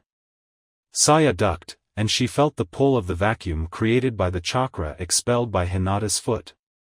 She's never moved like this before. How did she get this fast? Body activation. Shiki answered Saya's unasked question. What? Hayashi inquired. Your daughter has gotten as close a person can get to open the celestial gates without actually opening them. Together. Stronger. Ignoring the chill she got by looking at Hinata's hollow pupils, Saya stood up between Hinata's spread open legs, to which the small girl replied by attempting a scissor kick. Saya jumped over Hinata's body and made an ample spin to gather angular momentum for a powerful heel drop. However, Hinata, who was still using her arms to support the weight of her body, applied more strength to her upper limbs to spin her body away from the incoming attack. Grass and dirt exploded a foot to Hinata's right. Hayashi, you must be familiar with the idea of humans accomplishing unusual and extraordinary feats when under extreme stress or when their lives or the lives of significant others are in dire threat. Very few are able to summon that kind of power willingly. I wonder what has triggered it in Hinata-chan. Hinata once again dropped her body in a way reminiscent of a stalking predator, before attempting and succeeding to knock Saya off balance with a sweeping kick. While Hinata lunged at the falling body of her opponent for a disabling Juken strike, Saya copied Hinata's actions from a while ago and used her right arm to stop her fall and support her body. Hinata ducked the first backwards roundhouse kick, but she couldn't react in time when Saya suddenly changed the direction of her upside-down spin and slammed her right foot under Hinata's chin, sending her rolling several yards away. That's enough, Hinata. Together. Stronger. Hinata repeated one more time as she stood up, apparently unfazed by the hit, despite the swelling rapidly forming under her left cheek and the line of blood trickling down a corner of her mouth. Strong. Enough for Naruto-kun, the strong person I want to become, stronger, stronger, stronger. Hinata smiled gently. It was the demure, elegant smile of a Hyuga lady. Combined with the faraway look on her white eyes, it made for quite the unsettling sight. Stronger. With another explosion of speed, Hinata resumed the assault. A rapid high jump left kick was blocked, but Hinata quickly pulled away and fell back on both hands and feet. Saya made an ample circular motion with both arms to the same side. Hayashi and Hinata would have made nothing of it if they didn't have Byakugan active, and Hayashi had seen a similar kata before. They saw the chakra gathering and swirling in between the two arms. Had Naruto been there, he would have seen the air currents following Saya's wind nature chakra and feeding from it to gain strength. Furiushu. The powerful gale knocked Hinata away until her back crashed with a tree. Possessed by strength and will she didn't know she had, Hinata didn't let her body falter. However, a thunk sound caught her attention. A kunai had pinned her pants to the trunk. The time it took her to pull out the projectile was the time it took Saya to close in on her and slam her knee in her gut. Hayashi stood in alarm at the sound of the agonic cry released by his daughter, soon hampered by the lack of air in her lungs. Shiki narrowed his eyes. "Don't fuck with me, Hinata," I said. "That's stronger." Supporting her hands on the thigh connected to the knee buried in her gut, Hinata propelled herself upwards in a gracious flip over Saya. The older woman growled and turned to hit Hinata on her way back down, but the girl had already turned her body around to face her sensei and attack with a wide left kick. Saya's combat instincts kicked in and screamed a frighteningly clear duck. Saya gasped and the air over her head exploded. Her head vibrated and she lost her sense of hearing for an instant. The distinct smell of burning wood reached her nostrils. That kick was loaded with fire chakra. In an instant, Saya's disgust faded to be replaced with surprise and a pinch of pride. "Hinata, you did it!" Hinata's left hand clasped Saya's raised right hand, the hand she had intended to use to attack Hinata a moment before, and slammed it on the tree trunk behind her. When Hinata raised her right hand and the few wisps of sunlight that made it through the tree ocean of Training Area 69 shone on the gleaming metal of the kunai she held, the three adults felt authentic fear. Saya, Hayashi, and Shiki froze in shock and disbelief. No amount of hardened training and shinobi experience prepared them for something like that. "Hinata!" Saya cried, more of a plea than anything else. "Stronger!" It was Saya's turn to scream when Hinata impaled the weapon on her own hand, nailing both herself and her sensei to the tree. Ignoring the tears forming in her eyes, Saya looked down at the shorter girl. Hinata, with bloodshot, teary eyes and gritted teeth, was already poised to strike with her free hand, ignoring the intense pain she was feeling and the pulsating throb of the self-inflicted wound. Saya didn't have Byakugan, but she could feel that Hayashi could see. Hinata's right palm was charged with fire nature chakra to the saturation point. "Hinata!" Saya pleaded again, but the girl showed no reaction. There was no turning back for Hinata. In her mind, in her eyes, Saya had disappeared. The one in front of her was the enemy. The enemy stood in the way of her path to strength. The enemy stood between her and her Naruto-kun. The enemy wanted to keep her away from her Naruto-kun. The enemy wanted to step on her dream, crush her joy, destroy her happiness. The enemy was in the way of their promise. "Let's become strong together." The enemy had to disappear. Hana-chan. Very naked 6-year-old Hyuga Hanabi uttered. With eyes closed, she allowed Naruto to rinse her hair. "We are supposed to be training." Naruto winced. A bit of shampoo almost got in his right eye. Hanabi pouted. "We play now. We train after dinner, Naruto Nii-chan. But I came earlier so that we could finish earlier." "Mao, Naruto-kun." A voice from behind alerted Naruto an instant before a pair of breasts literally engulfed his head from behind. "It's always training with you. Relax a bit." The other ladies at the hot springs giggled as they watched the trio. Naruto looked up at the owner of said breasts, 17-year-old Hyuga Mayumi, an unusually bouncy member of the greatest of Konoha's great clans. In more than one way. "But, Mayumi-kan," Naruto whined. "But nothing. Now be quiet, wash Hanabi-sama's hair and let me rinse yours." "Haoi." Really, Naruto-kun, your hair has such a lovely color, you have to let me take care of it properly. Hi. And you have to be nice to Hanabi-sama. She doesn't have any friends other than you, so she cares for you very very much. Right, Hanabi-sama? You like Naruto-kun a lot, and Yup. Hi-awaya. Naruto repeated in a droning tone. And if you behave, maybe I'll let you wash my body. Mayumi added, her voice laced with a mischievous tone. Naruto stopped massaging Hanabi's scalp, much to her chagrin, and turned to look at Mayumi face to face, tilting his head to the side as he did so. How is that a prize? The other ladies chuckled amongst themselves. Had it been any other male, Mayumi would have probably pounded him multiple times. However. Kya, you're so cute. A second later, an angry Hanabi was struggling to pull out a Naruto who was struggling to breath with his face buried in a pair of F-cups. Saya blinked. What is it? The woman looked at her husband, who had voiced the question. Ahead of them, Hayashi carried his unconscious daughter to Naruto's room. Ah, nothing, they're tingling. Tingling? Saya smirked and tapped a side of her head. Perverted senses. Shiki rolled his eyes. Oh. Saya's smile promptly disappeared. She had been seriously afraid back there. If Hayashi hadn't arrived in time to knock Hinata out with a precise pressure point strike, she would have taken quite the blow.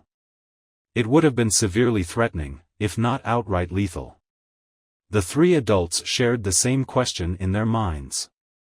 I will take my leave now.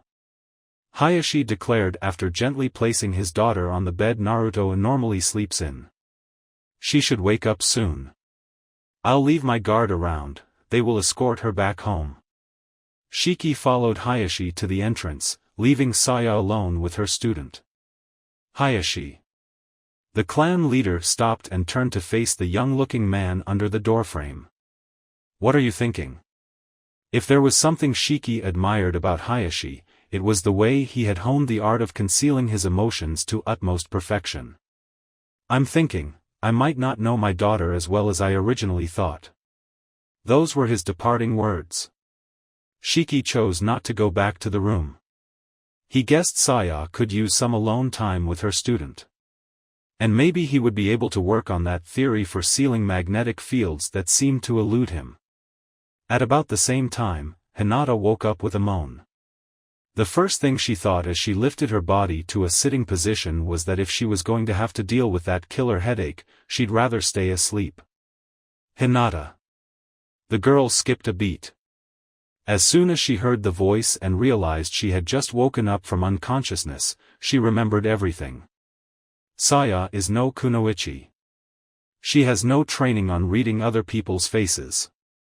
Her skill in that respect is the product of plenty of years of experience. Besides, reading Hinata's emotions wasn't much of a challenge at all. The girl was shaking and refused to lift her head and face her mentor.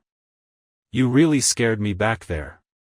It might have felt like an ordinary comment to the ignorant, but Hinata could trace the hint of venom in Saya's melodious tone. Tears formed in her eyes and she clutched the cloth of her dirty and mangled training clothes. I'm sorry don't fuck with me, Hinata. Hinata only shivered, still unwilling to look up.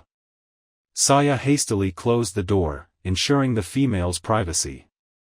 She walked over to the edge of the bed, looking down at the girl with harsh, fierce eyes. No healing smile there. You were fighting to kill. You were aiming to kill. You were trying to kill me there, Hinata. Saya consciously opted to omit the rest of her thoughts. And, fuck damn it, you almost succeeded. I'm sorry, I. The girl found it hard to shape words between sobs. Besides, she wasn't really sure of what she wanted to say. Why? The confusion was enough to make Hinata look up. Why did you fight me like that? Saya wasn't interested in asking how. She could tell not even Hinata herself knew how she managed to move like that. She Wanted to know why Hinata fought with such reckless abandon, such disregard for her own safety, such intent to kill. Hinata clenched her fists and a phantom pain on her left hand struck her. That's when she remembered she had stabbed it through with a kunai to get to Saya's hand. It had been properly bandaged, and it didn't hurt as much as she would have expected it to. I healed it. Saya explained after noticing the way Hinata had inclined her head, suggesting she was examining her injured hand. A little. You just tried to kill me, so you can't really expect much kindness from me. Ah, I'm so oh, knock it off. Besides, it's not like I can be too nice to my student. I have a reputation to maintain. Wouldn't want Himiko to rise from the grave and claim I'm playing favorite, would we? Hinata blinked. What? What? Ah, right, your mother. Sorry about the bad joke. Hinata blinked. Wasn't Saya mad at her? Are we? You know, I cannot understand you if you keep using fragments of sentences. Aren't you mad at me? Saya chuckled before sitting down on the bed, in front of Hinata. Girl, when you reach my age, not that you will ever, mind you, but anyway, when you reach my age it's hard to stay angry for long. You either shrug it off or just beat the bastard to death and get it over with. Hinata shuddered. Since, out of respect to your mother whom I loved, I cannot beat you to death, I guess I'll just flush out of my system in some other way. Like sex. Lots and lots of sex. That always works. She winked and grinned at the 10-year-old. Hinata grimaced.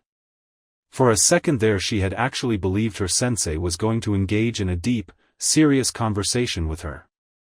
She should have known.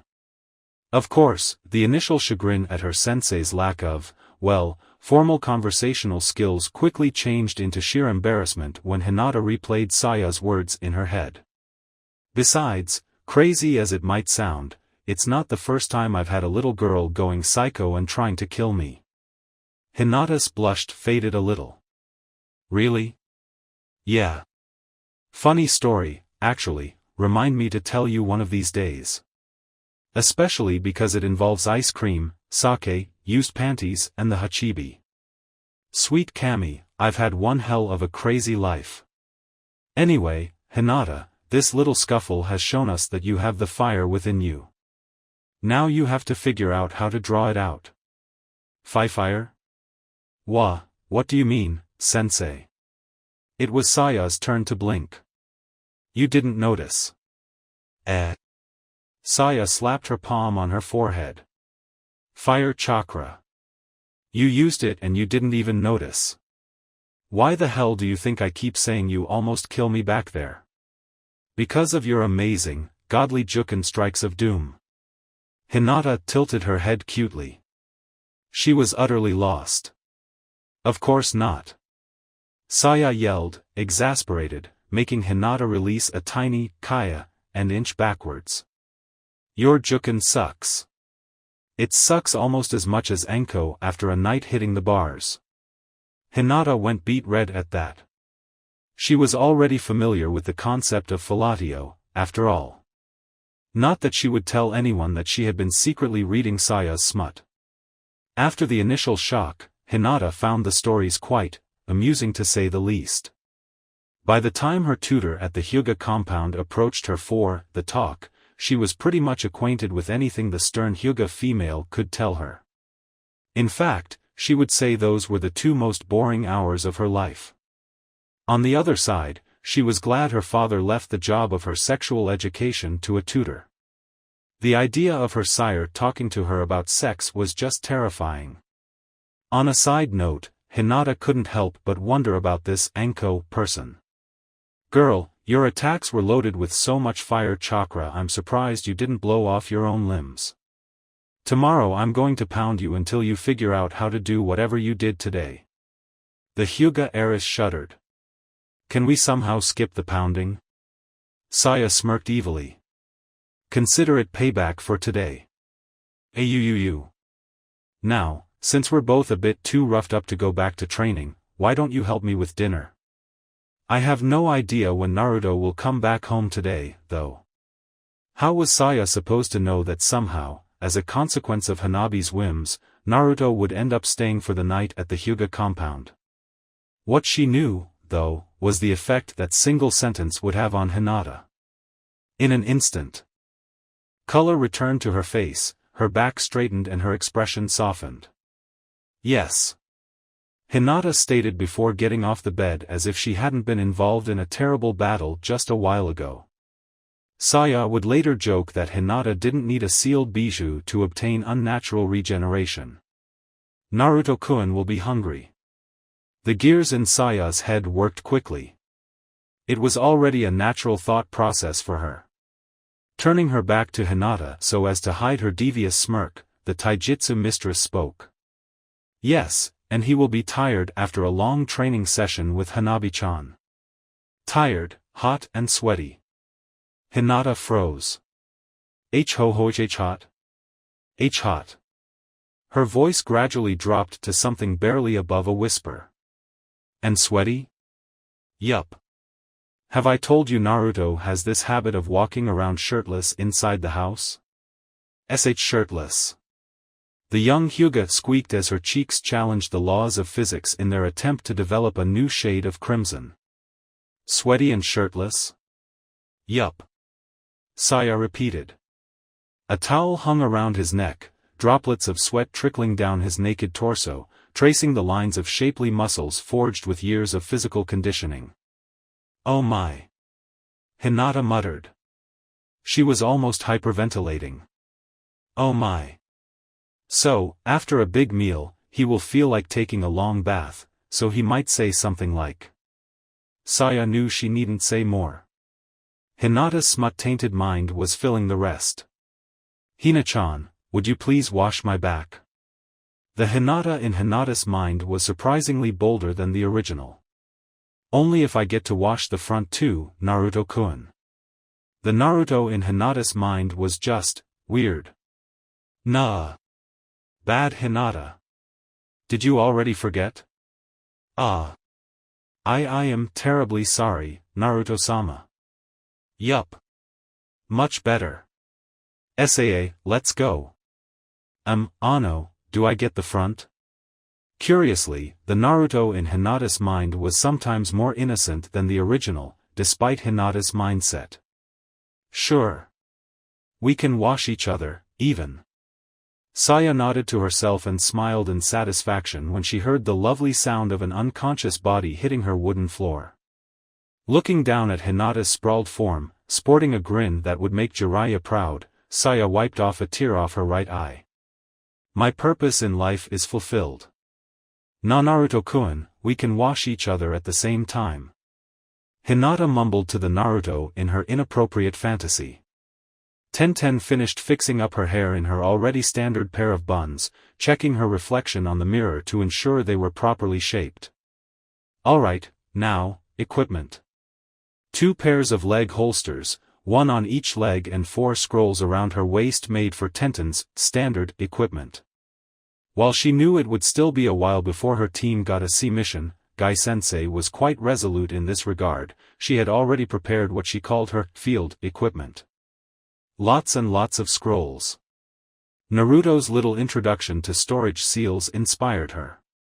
By the time she reached her last year and the academy touched the subject, she was as skilled as her teacher, if not better.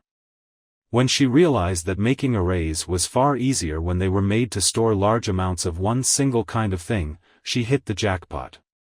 She was already capable of making 16 by 16 arrays of kunai only.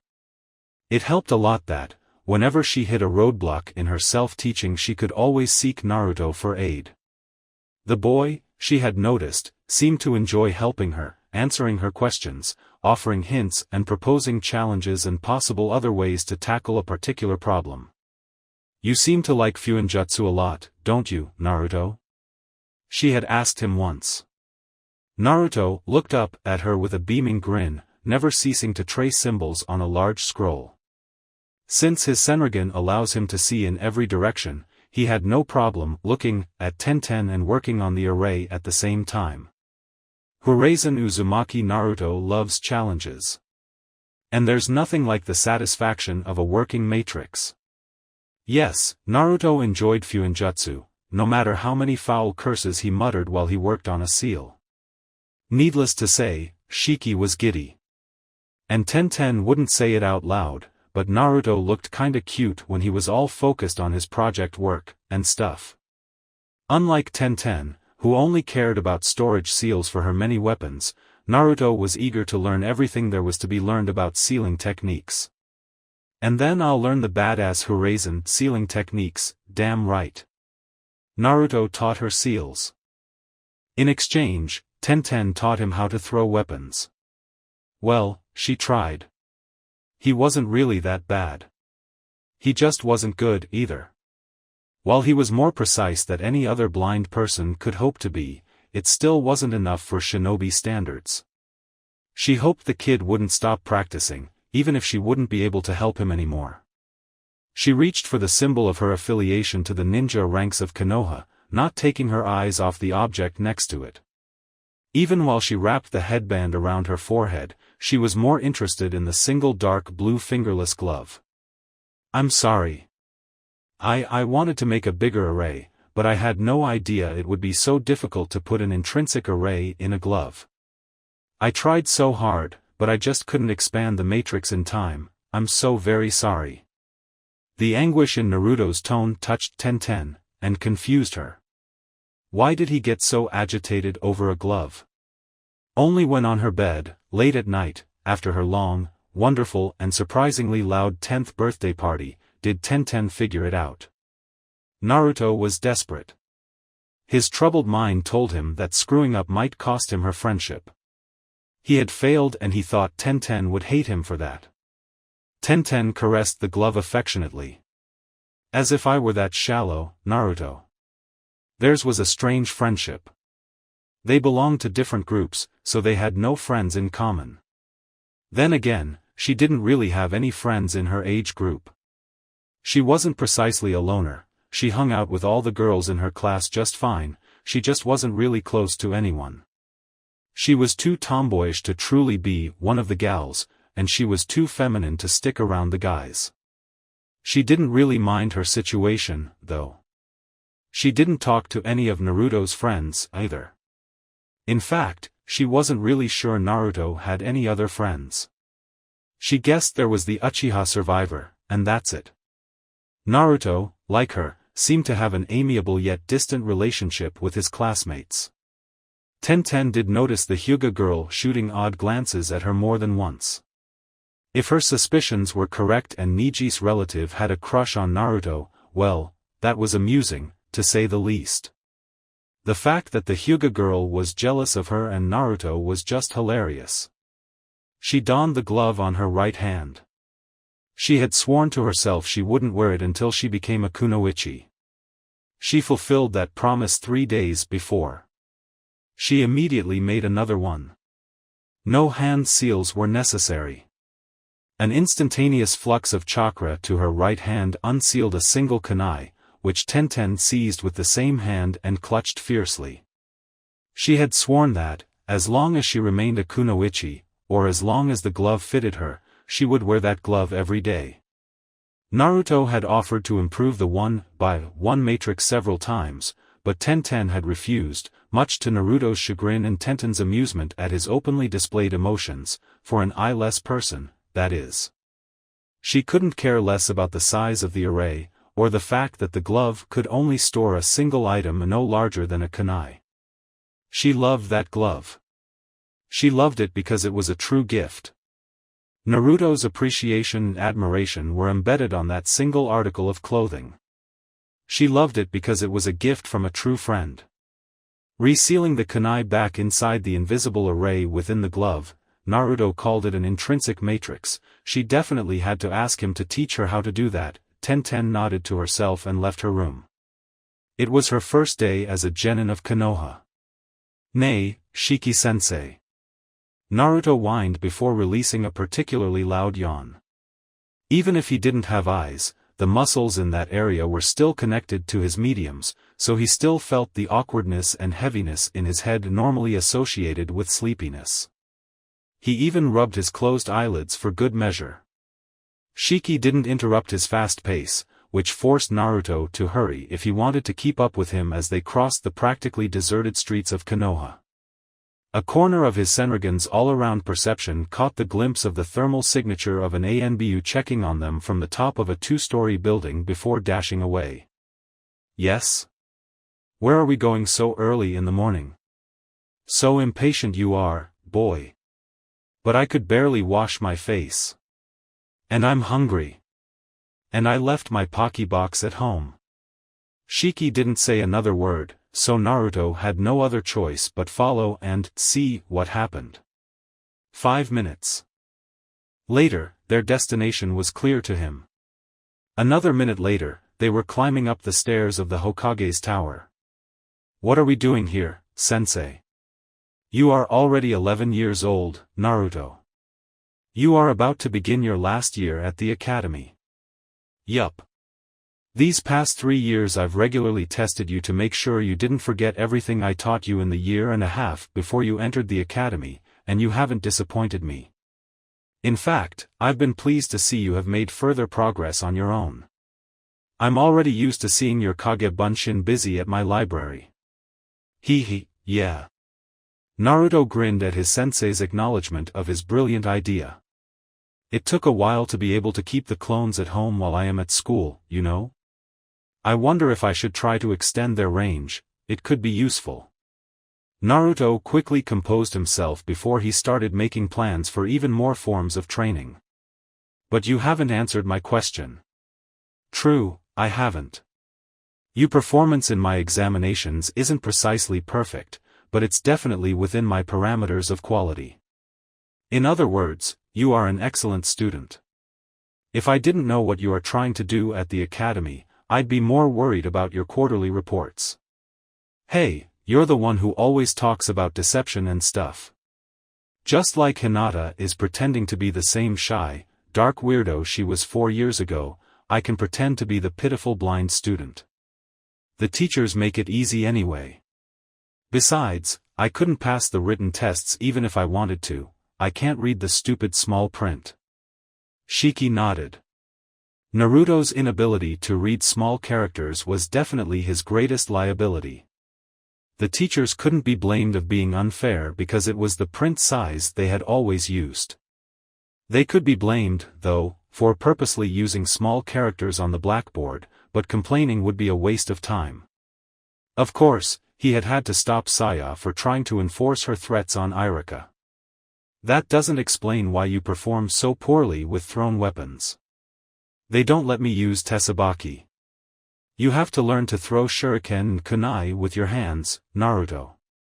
Tenten-chan won't be happy. It's not like she can help me anymore, now that she's a genin. Shiki hid the faint hint of a smile. Was that disappointment he had detected in Naruto's voice? They had stopped. Naruto could tell they were just meters away from the door leading to the Hokage's office. 2 chunin guarding the entrance were obviously looking at them, even if Naruto couldn't see their mildly curious expressions. Besides that, your notes on taijutsu are average. Well, it's just those boring academy katas. If I used Yokoziryu I'd wipe the floor with everyone, except Hina-chan, of course, and the bastard. He's actually pretty damn good. Genjutsu is your worst subject. How could I possibly make an illusion if I can't even see reality? Touché. But what about ninjutsu, then? The last report says you still have problems with Bunshin and Henge. Who needs Bunshin and Henge when I've mastered the power of the log? Now that I think about it, scratch the bastard, with Yokoziryu and the log he's no match for me. First, it's called Kawarimi. Second, you really have to work on those jutsu. I know. I just can't get a grasp how to channel the chakra. Shiki nodded. Well, you still have 1 year. Naruto was an interesting case. For reasons that have been well documented, his chakra control still remained below average standards. However, for some reason, this only applied to raw chakra. For some reason, it was as if Kyuubi's and the fourth seal's presence didn't have any influence on Naruto's skill with nature manipulation. His ability to shape and channel wind nature chakra was simply astounding.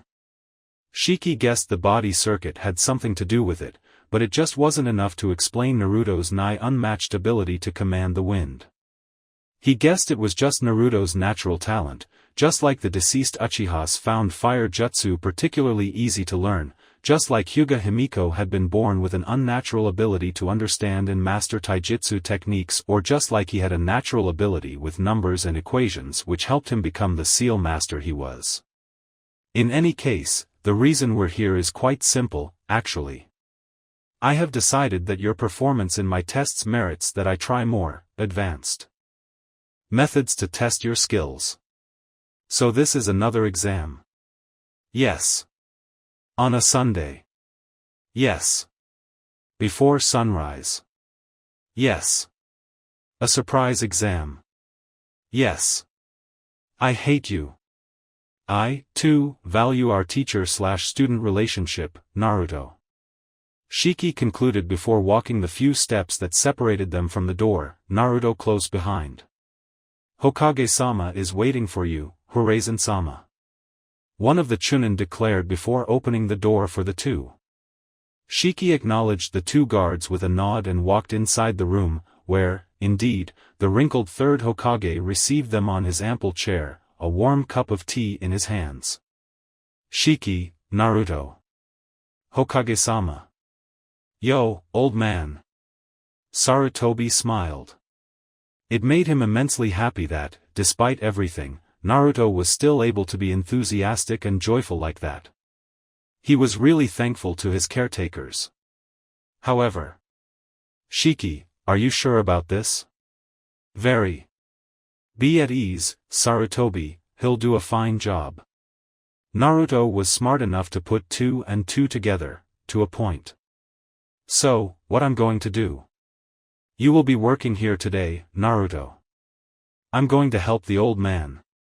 Sarutobi's eyes narrowed a bit. It would help if Naruto didn't call him old all the time. No, Naruto. The old man. Sarutobi shot daggers at Shiki.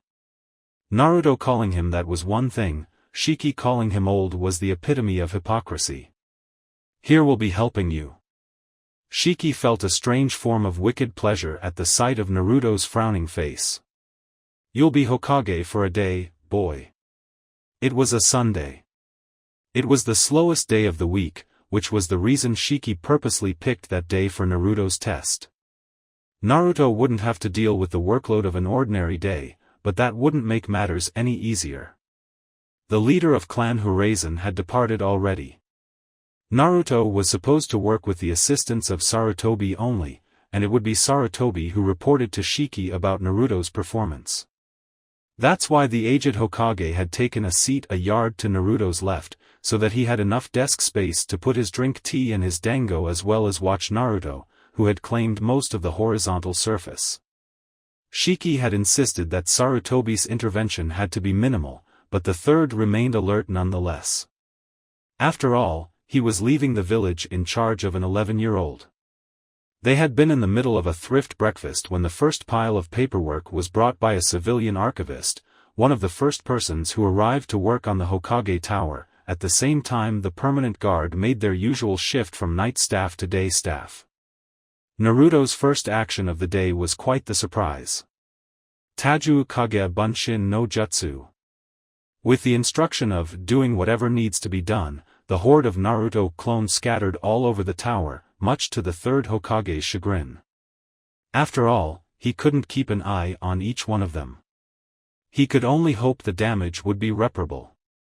At least, that's what he first thought. Naruto quickly faced the first, and greatest, obstacle. Ugh. Small print. My mortal enemy, Gramps. Read this for me. That's when the second surprise of the day surfaced. Naruto was surprisingly methodical. He refused to fill out any paper without first learning everything he could about the relevant subject so that he could make a decision. Besides asking Sarutobi for whatever he could share, Naruto created a small squad of clones strictly dedicated to getting info from the archives for him. While most of the time it was a waste of time and Naruto ended up stamping the paper anyway, it showed Sarutobi that the boy actually took the job seriously and, most importantly, he actually had an idea of what he was doing. The old Hokage knew that some of the information Naruto was dealing with was a bit delicate. He guessed it wasn't really much of a problem if Naruto read one or two for the Hokage-only reports. What harm could be done, anyway? Sarutobi decided he had to ask the boy about his interesting laboring protocol when Naruto remained silent for a minute before stamping a paper that approved an increase on the volume of imports of fish and seafood in general from river country. Well, it's spring, right? Shiki-sensei taught me in economy class that sea fish migrate south around this time, so they don't catch many fish at wave, water, sea, and tea countries in these months. River actually farms both fresh and saltwater fish, so they always have fish to sell. It's obvious that it's more convenient to buy fish from river, at least for this season. Seriously, why don't the other countries do what river does? I guess the weather might have something to do. All right. The Hokage watched in utter befuddlement how Naruto created yet another clone for the sole purpose of asking Shiki about aquaculture. Of course, Naruto called it fish farming. When he asked the boy why he wanted to know more, he got another interesting answer. Knowledge is power. It's the first thing Shiki-sensei taught me. I don't really know if I'll ever need to know about fishes, but knowing stuff never hurts, right? With that, Naruto went back to the next document, ANBU Demolition Corps. What the hell? And they use big kanji, leaving an astonished Sarutobi to ponder on what he was learning about the young heir of Urazen. Kami, Shiki, what have you been teaching him? Okay, Gramps, who are these Demolition Corps guys, why the hell do they spend so much money, and why in the name of all flavors of ramen I haven't met them yet? As the name says, they are a small division of ANBU that handles the planning and execution of missions that involve the tearing down of massive structures. I think the budget claims we've read together show quite clearly why they take a sizable portion of our budget. You pay them to make things go boom. They expend lots of money on explosive materials.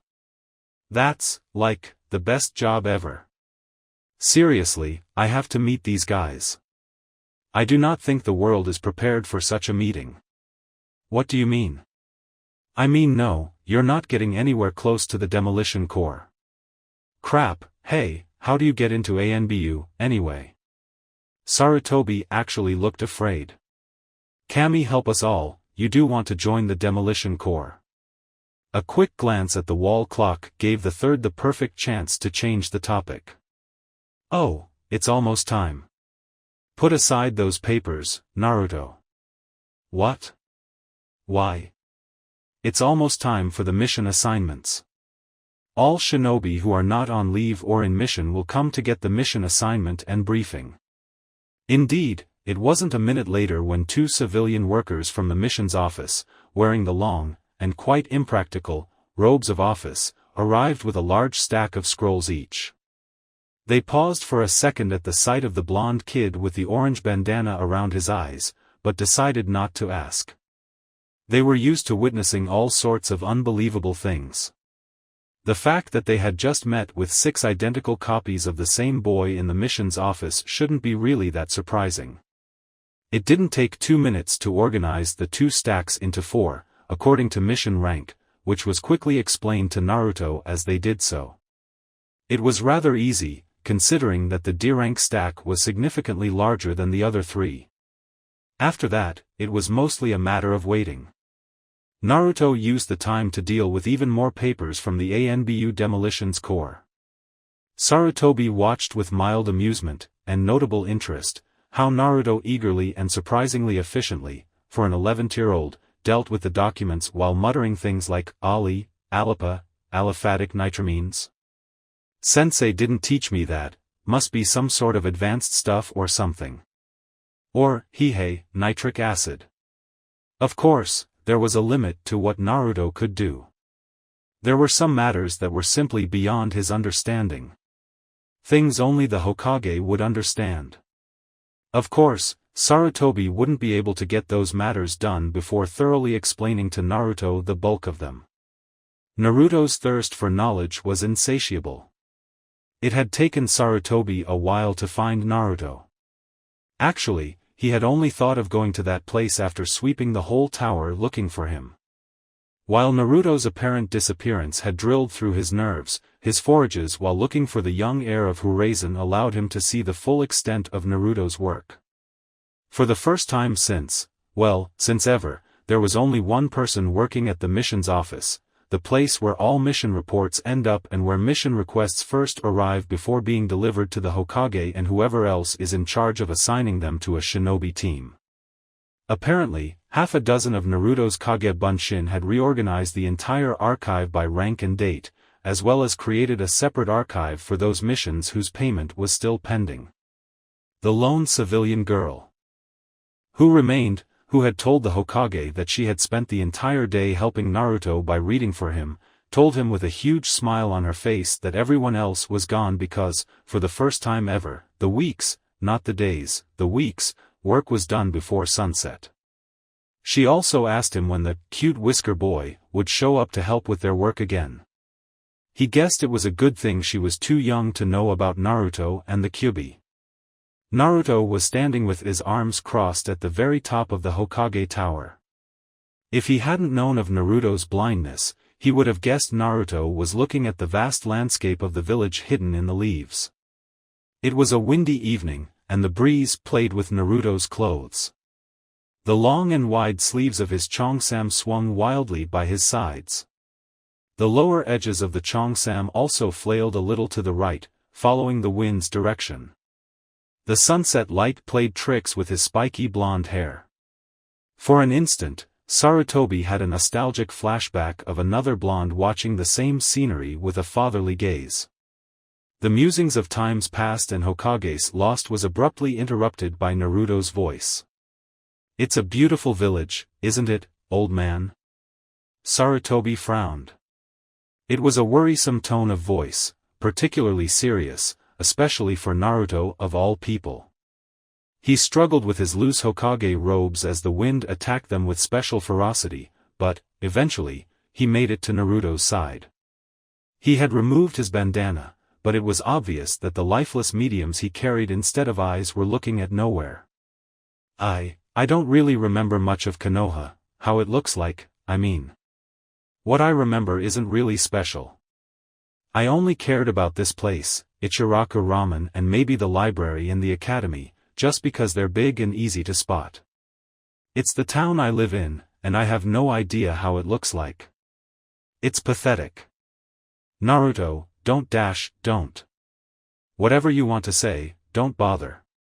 Sarutobi shed a sad look for Naruto, secretly glad that the boy wouldn't be able to see it. He guessed he shouldn't be surprised that even Naruto could have moments like those. Maybe one day I'll be able to extend Senrigan from here and feel all of Konoha, maybe not. I don't care much, really. At least I can actually see something. Sarutobi guessed he had already praised Naruto's Senrigan plenty enough. It was quite the jutsu, after all, and it was the reason Naruto could notice the Hokage's presence in the rooftop on the first place. Nah, old man. What is it, Naruto? Do you think a blind guy could make it to Hokage? Sarutobi blinked. Do you want to be Hokage, Naruto? Naruto didn't respond. He let his arms rest on the rail, leaning his body forward and dropping his eyelids to quietly enjoy the evening breeze. Show me the village. Excuse me? Show me what you see from here. Please. The old Hokage's eyes softened. That young blonde never ceased to catch him off guard. But he did indulge him. For the next 20 minutes, Sarutobi would point at places and tell Naruto about what he could see in that direction. Of course, he first told Naruto of the Hokage monument and the austere looks of the four faces carved in the rock. He showed Naruto the different districts and the lands of every single clan. He mentioned the forests of the Nara clan at the far northeast, the vast expanses of cleared land seized by the Inuzuka, the elegant noble houses and gardens of the Hyuga, the single three-level gray and ochre residence of Sarutobi and his family, the clustered city within a city that once housed the ambitious Uchiha clan and, of course, the sea of trees that concealed the Urazen clan buildings, among others. He described the shopping district, which was notoriously empty that day, understandable, being the last day of the week and all. He showed him the main public park, a vast blanket of greenery within the dull tones of civilization, and the low-class residential district where Naruto's old apartment building was located. Throughout the whole discourse, Naruto remained silent. Sarutobi could only guess what was in the mind of the young boy who could see nothing but shapes and thermal readings. No matter how much Sarutobi explained, Naruto would never be able to see it, only imagine it.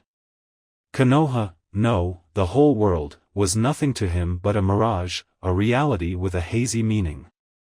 It was hard to just think about it, so the third Hokage decided to change the topic. How was your day as Hokage, Naruto? Naruto raised an eyebrow. His lips contorted into a strange smile. Maybe it was a grateful smile. You kidding me? This town is one huge mess. Your ninjas are too lazy to fill out a decent report, may it be a mission report or even their taxes. Speaking of taxes, some civilians are paying way more than they should and some businesses are trying to play smartass with their tax forms. And either the Nidaime Hokage was a complete moron or a secretary made a stupid mistake, because according to some contract I read, Marsh Country is milking us for all it's worth. There are also buildings that supposedly belong to dead people, buildings that shouldn't be where they are and buildings that shouldn't even exist. There are some reports from Kusa that you probably never read. There's this widow who lost her husband and older son when Kyubi attacked and has never received her monthly indemnization. Don't worry, already took care of that. Oh, and you still haven't done a thing with the Uchiha district. Seriously, all that land is being wasted. What the hell are you thinking? Sarutobi had the decency to look a bit ashamed. He knew he should have done something about the empty district a while ago. He just forgot. So, what do you think we should do, Naruto? I have some ideas. Remind me to tell you later.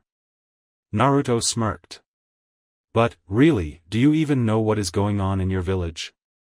I can't keep track of everything, Naruto. That's why I have others to help with all the obligations a ruler must deal with. Yeah, and who makes sure they do the job right? Naruto looked away from the Hokage and turned his face back to the scenario of Konoha sunset. You know, today I had a lot of fun. Sarutobi chuckled. That makes you the first person I know who enjoys paperwork. Not the paperwork, silly. Paperwork sucks, that's why I had my Kage Bunshin do it. Sarutobi blinked. Now why have I never thought of that? Naruto chuckled. Idiot. The mission assignments were pretty cool, even if D-rank missions suck. I almost feel sorry for Tenchan and Lee. Not for Niji, he's an asshole. Indeed, Naruto had the opportunity to meet Team Guy, they were actually Team 4, but the name didn't last 24 hours. Unfortunately, or fortunately, who knows, Naruto's blindness impeded him from witnessing the complete Mato Guy experience. Actually, the Jounen's loud and enthusiastic attitude actually made a positive impression on the blonde. On the other side, Niji and Naruto are not in the best terms ever since the conversation between the replacement Hokage and Team Guy somehow led to Naruto stating that Hayashi is a nice guy. Sarutobi didn't comment on this. Given his connection to the Hyuga, it was a matter of time before Naruto found out about the conflictive structure of the first great clan of Konoha.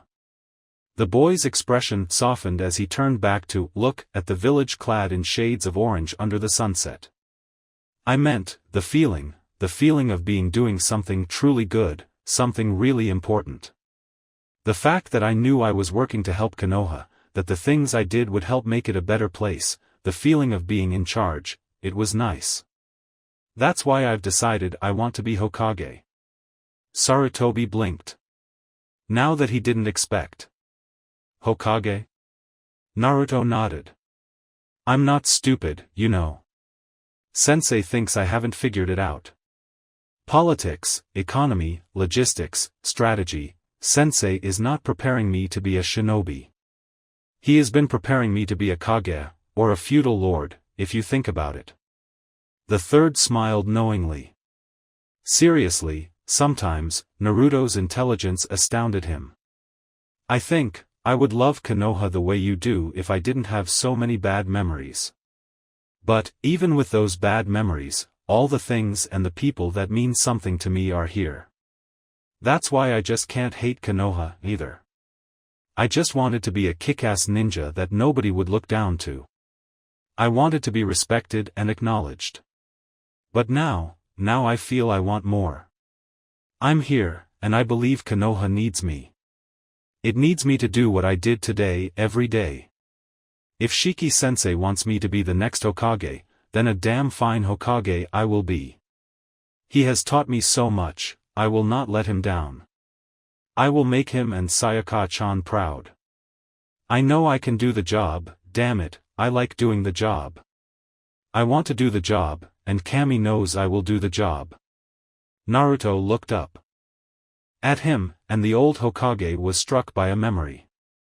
That determined expression, that face which showed absolute certainty, he had seen it before. Even Naruto's mediums seemed to glow with the force of his unyielding and unwavering spirit. In that moment, Sarutobi knew. He just knew what Naruto already believed with absolute certainty. The boy's words were just an unnecessary confirmation. I will become strong, respected and acknowledged. Everyone in Konoha will know that they need me. And then, I will become Hokage. That is my dream. Thank you for watching. I hope you enjoyed it. Make sure to like and subscribe, and don't forget to share this video with your friends. Guys, make sure to help the author by visiting the link in the description. This is Fox Sage, and I'm signing off.